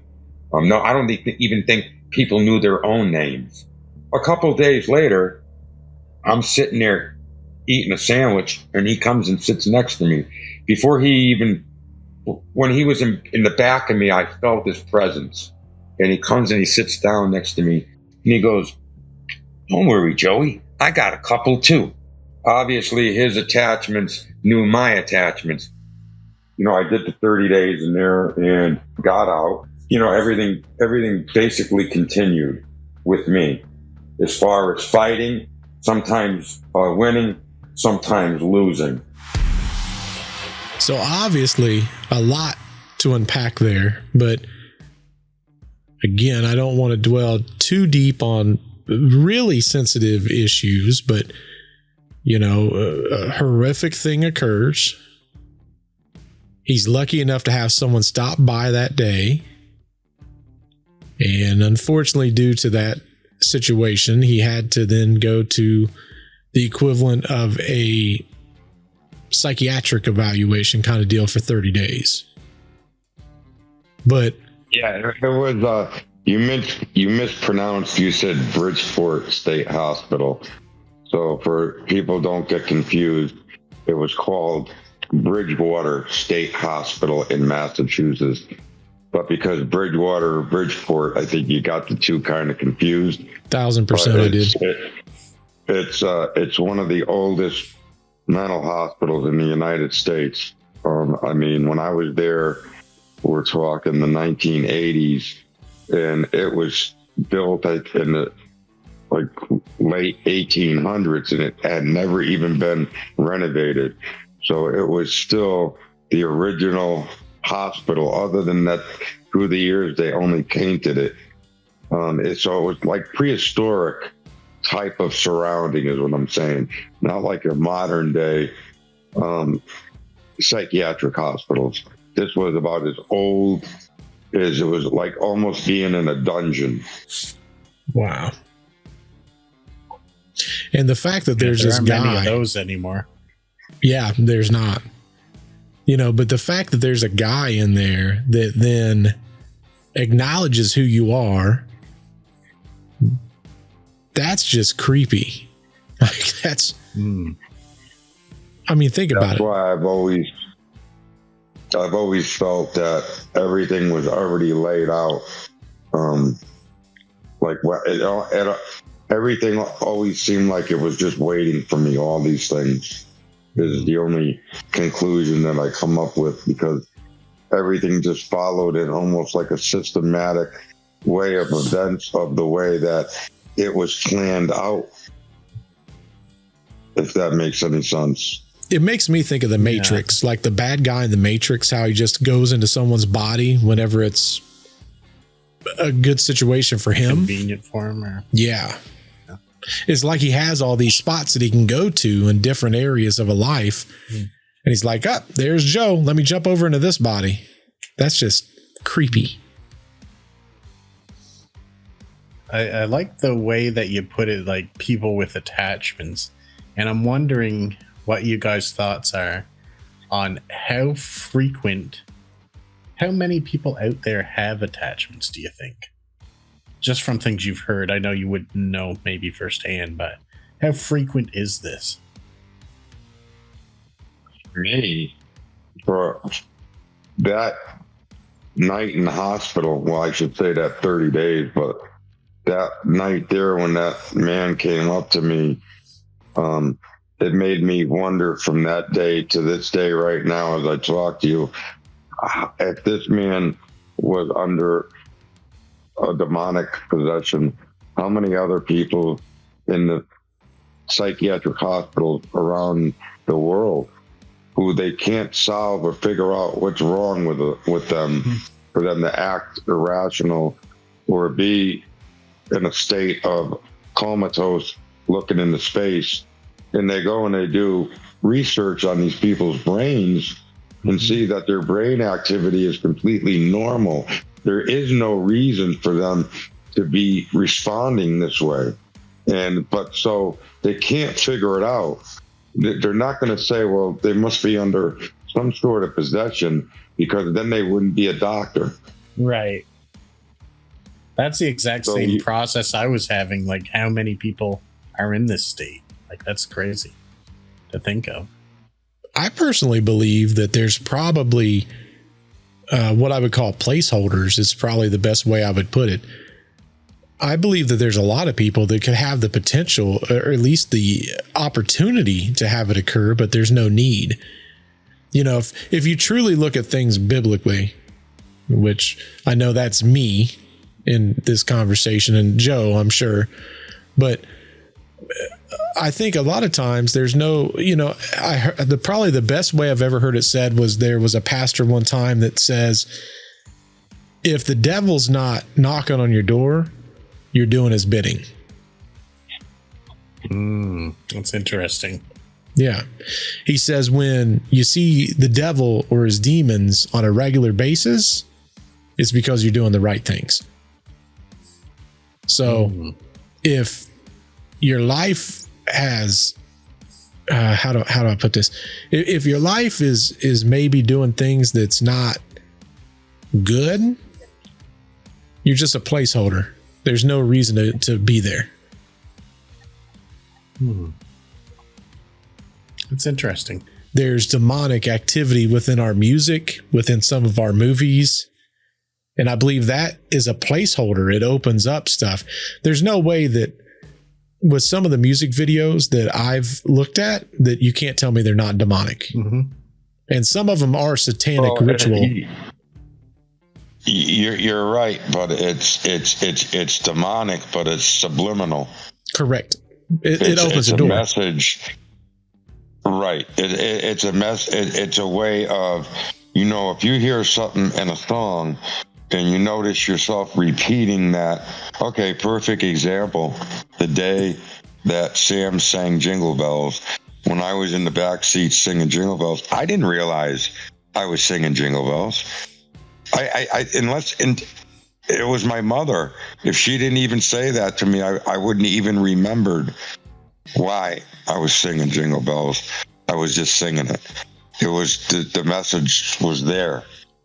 For funsies, and I know you're into pop music a little bit, Nick. Like, you know some pop music. I know pop music, but I should say before you continue, almost all of my music that I listen to is clearly demonic. And is what you're talking about. Well, to give you an idea, but go on. To give you an idea, subliminal messaging in music, and this is probably one of the best examples I have.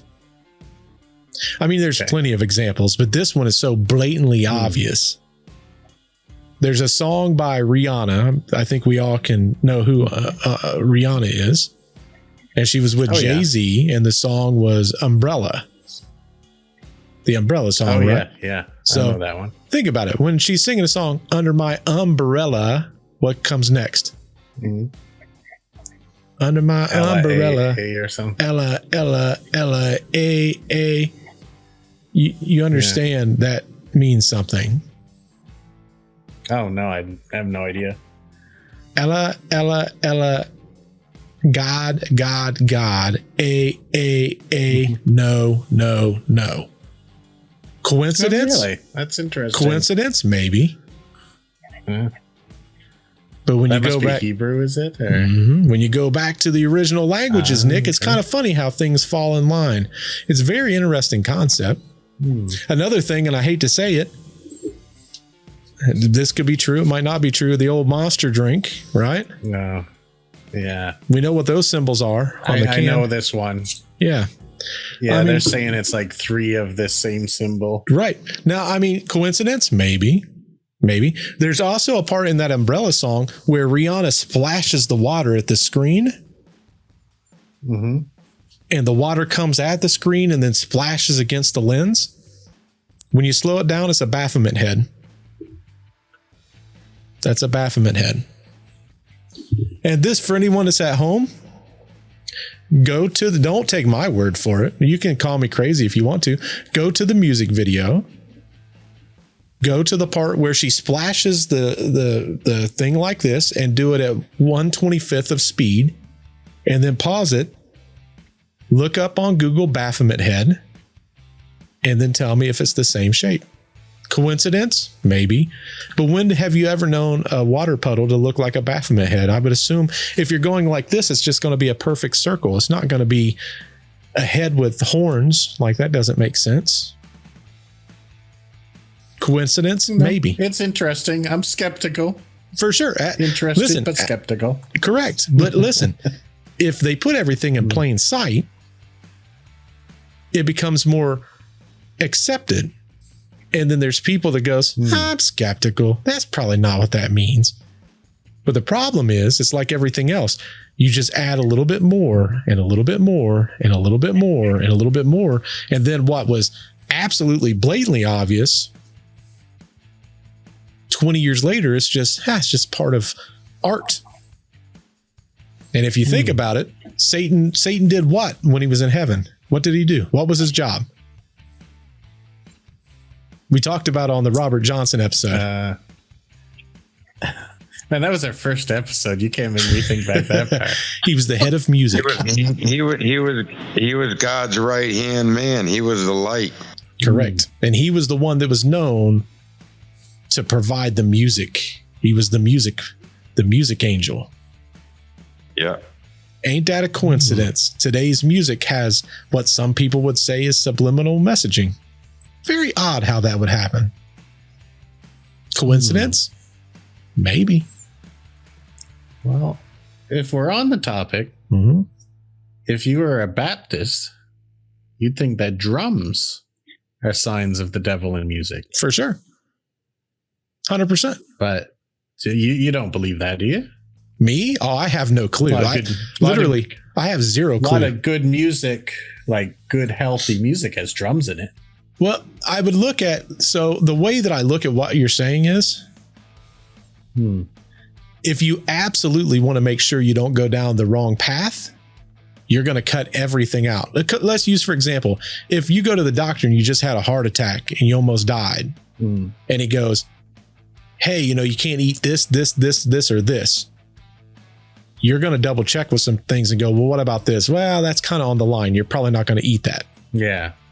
It's the same way when you deal with the religion, when you start skirting the sidelines, that's when you get yourself in trouble, because then you start justifying, well, this is okay. Religion is tough because for the most part, the Bible is very cut and dry with what you can and cannot do. It's very cut and dry. And God made it that way. But a lot of times we like to skirt the issues and we go, well, that's not really what that means. And well, that's not really what that does. I mean, none of us is going to be perfect. I mean, I'm a continuing sinner every single day, but I try to write as close as I can to the word, because no matter what I do up here is going to get me in trouble. Right up here. But if I know that something's really, really bad, generally I will not go. Like, you couldn't pay me enough money to mess with a Ouija board on one of these ghost tours. You couldn't pay me enough. Couldn't pay me enough. Oh man. I don't even want them on the property. If I'm there, I don't even want them on the property. And I don't believe in them, but I believe that they're used as a door to open things. But I don't believe people spelling words out. I don't believe any of that. I think that Satan manipulates the person to do it on their own, but it's not a entity's hand moving the planchette. I don't believe that, but I believe the demon influences the person's hand to do it. That's why no one blindfolded has ever been able to move a Ouija board. It's never happened. Right. So that's all I had on that. Sorry, folks. Fast forward from Massachusetts to 25 years later, living in Florida. Joey's battle with the supernatural continued. The entities that haunted him from a little boy all the way to now, they refused to let go. There was 3 final attachments that was relentless, almost driving Joey to the point of madness. I had 3 last attachments I couldn't get rid of. And I mean, these last 3 that refused to leave, they really, towards the end, just about drove me crazy. Now, Joey described the constant banging that was happening inside the house, and it was happening several times a week. The banging was so loud that it was echoing through his entire home. It was making it so he couldn't get a good night's sleep. There's no way to block it out. Toilet paper in the ears, everything. Now, Joey would just deal with this for years. He would deal with the sleepless nights, the banging that would happen on the walls that would start at 1 o'clock in the morning and go until the sun would rise. And all of this would show on his face. He would have the deep, dark bags underneath his eyes. Now, despite all of this, he would never tell anybody. He would never confide in anybody. He feared judgment. He didn't want to be seen as being crazy. Now, desperate to rid himself of what he perceived as having these demons, which eventually would be shown as just that, having demons, he finally told a friend, and this friend helped him in ways that he would never truly understand until right now. That friend helped him reach out to Tony Spera of the New England Society of Paranormal Research. Now, many of you will probably know Tony Spera as being the son-in-law of Ed and Lorraine Warren. He's the one that took over everything after they passed away. Now, Tony developed a relationship with Joey, and Tony documented all of their conversations, which spanned about 20 hours. Now, Tony quickly assembled a team, and he contacted an archbishop in Canada by the name of Archbishop Plato. They orchestrated an exorcism that would rid Joey of the final 3 demons. Now, that exorcism was successful, and for the first time in 50 years, Joey felt a profound sense of relief and of freedom. The first night that I laid down in bed, it was the first time in 50 years that I was alone. My mind, my body, everything belonged to me. It felt like I was giving myself back, if that makes any type of sense. After 50 years of torment, it felt good to be myself with my own thoughts. Well, we definitely stopped that one on a good note. We're finally heading in the right direction. What was that first night of freedom like? You know, as much as I wanted to go to sleep, I just remember basically sitting there trying to absorb the silence and the solitude and the peace and the voices that were no longer there screaming things. And it was almost like a feeling of being reborn, because my life was never my life from the age of 8 years old or 7 years old until all of a sudden, you know, here you go. You know, I actually cried, but it was a different type of crying that I did my whole life. It was a cry of relief, of just pure relief. I could totally understand where that would come from. I think we would all be that way to a degree. I don't think that, you know, the best way, Jess told me this was after she listened to the podcast I did with you. And she said, "What's it like for Joey now to relive how his life was at 8 where he was free?" And I said, Joey has never been free, because he had this horrible life. He never knew peace even then as a child. you didn't truly know peace until 9 months ago. So let that soak in. Some people can go, I had such a great childhood and then everything went horrible. For you, you started out in the fire pit and you've just now gotten to the point to where you have some type of semblance of what life is. I think about that a lot, and what comes to mind now is that I had to go through that to make it to here. And a lot of people ain't going to get this, but I'm not supposed to be here right now. It was in the cards for me to be done a long time ago, but I had to go through all that so I could sit here and feel what I feel now, which is something I'm still getting used to. Which makes perfect sense. Honestly, I don't know how you do it. That for me would be such a difficult thing to try to accept. We've got no experiences we could possibly compare that to. Like what would be the closest? You know, I had one more episode where I had a stroke about 7 months ago, and it was a night where all of a sudden there was screaming coming from under. I live in a trailer, a double wide trailer, and I have floor vents that bring the heat in, and all of a sudden there was screaming through the floor my name, and so I have holy water in the house, and I'm running around and I'm dumping it down all the vents, and they're screaming from under my trailer.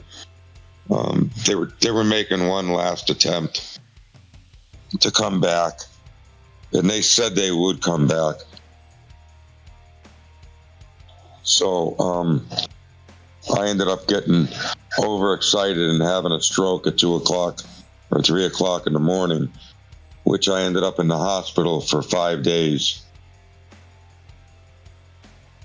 And that was about 7 months ago. Well, like I say, they still lurk about. The average person's never going to understand. That's the tough part. But to me, it just shows that they'll never give up. You've got to be constantly fighting, I guess. Right.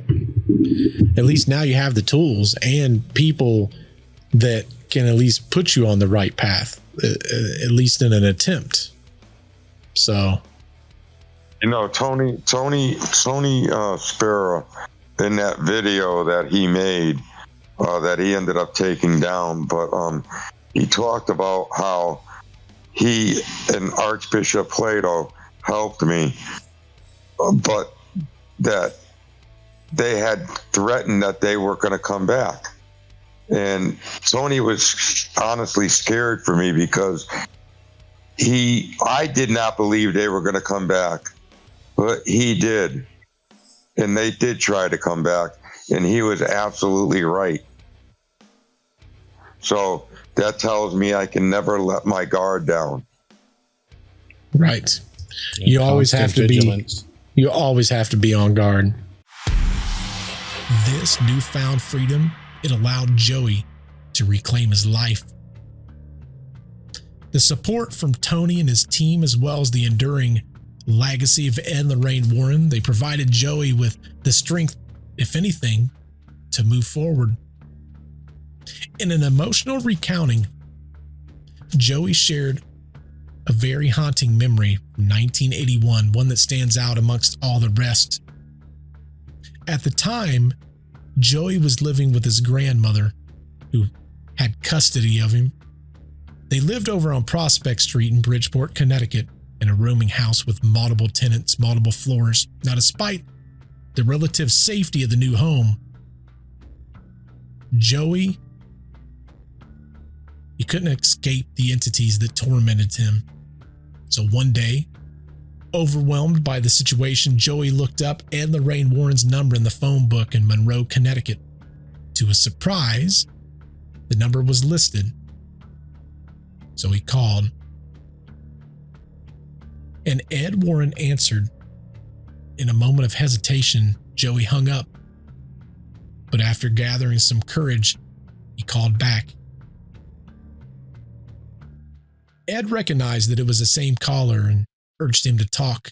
He picks up the phone. Hello. And he says, "You're going to talk?"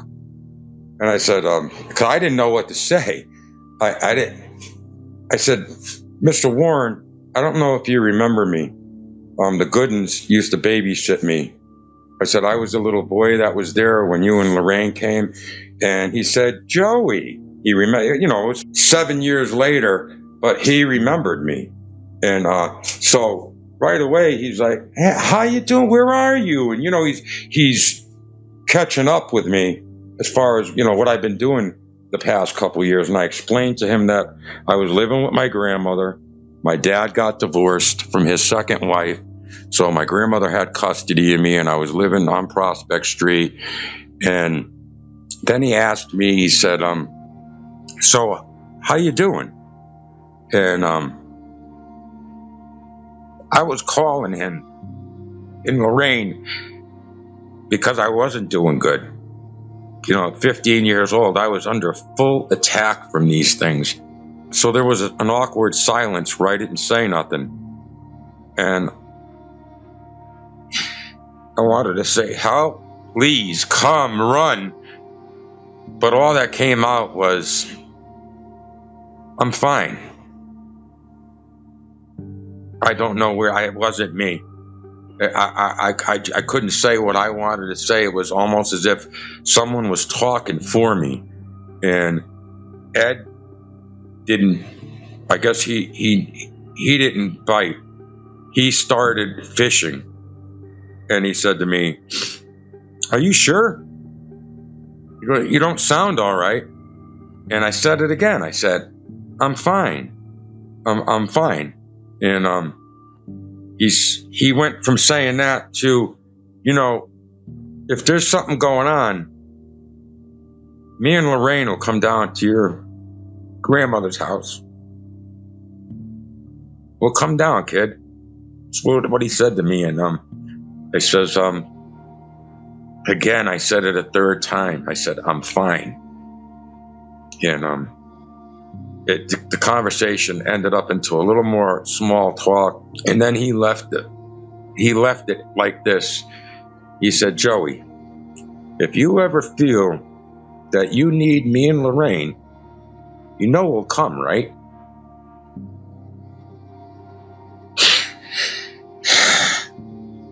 It was so hard for me. And I said, "Yeah, thank you." And he says, "All right, keep in contact." And that was the last time I spoke to Ed. Yeah, I heard something, and I'm not going to say because of the other party, but that there was actually a little note written on this and put in a folder of me calling him that night. And someone has that. I had the chance to have them come down, and they would have came down, and they would have brought a priest, and I probably could have got out of this thing a long time ago. But they wouldn't let me. It was, that call haunts me every day of my life. Now, there will be a series of people that will say, "Why did you end it with that versus him defeating everything?" And I did it for an artistic representation of, I thought that was a very sweet thing to say about Ed and the level of trust and devotion that you had for both he and Lorraine. And that's why I wanted to leave that little section until the very end. I know some people would be like, "Well, you should have put that closer to when he would have been 15 in the story," and I just couldn't do it. I did it and I didn't like it. And I'm like, I really want to end on this note showing that these people that devoted their entire lives had one person that was their ride and die to this day.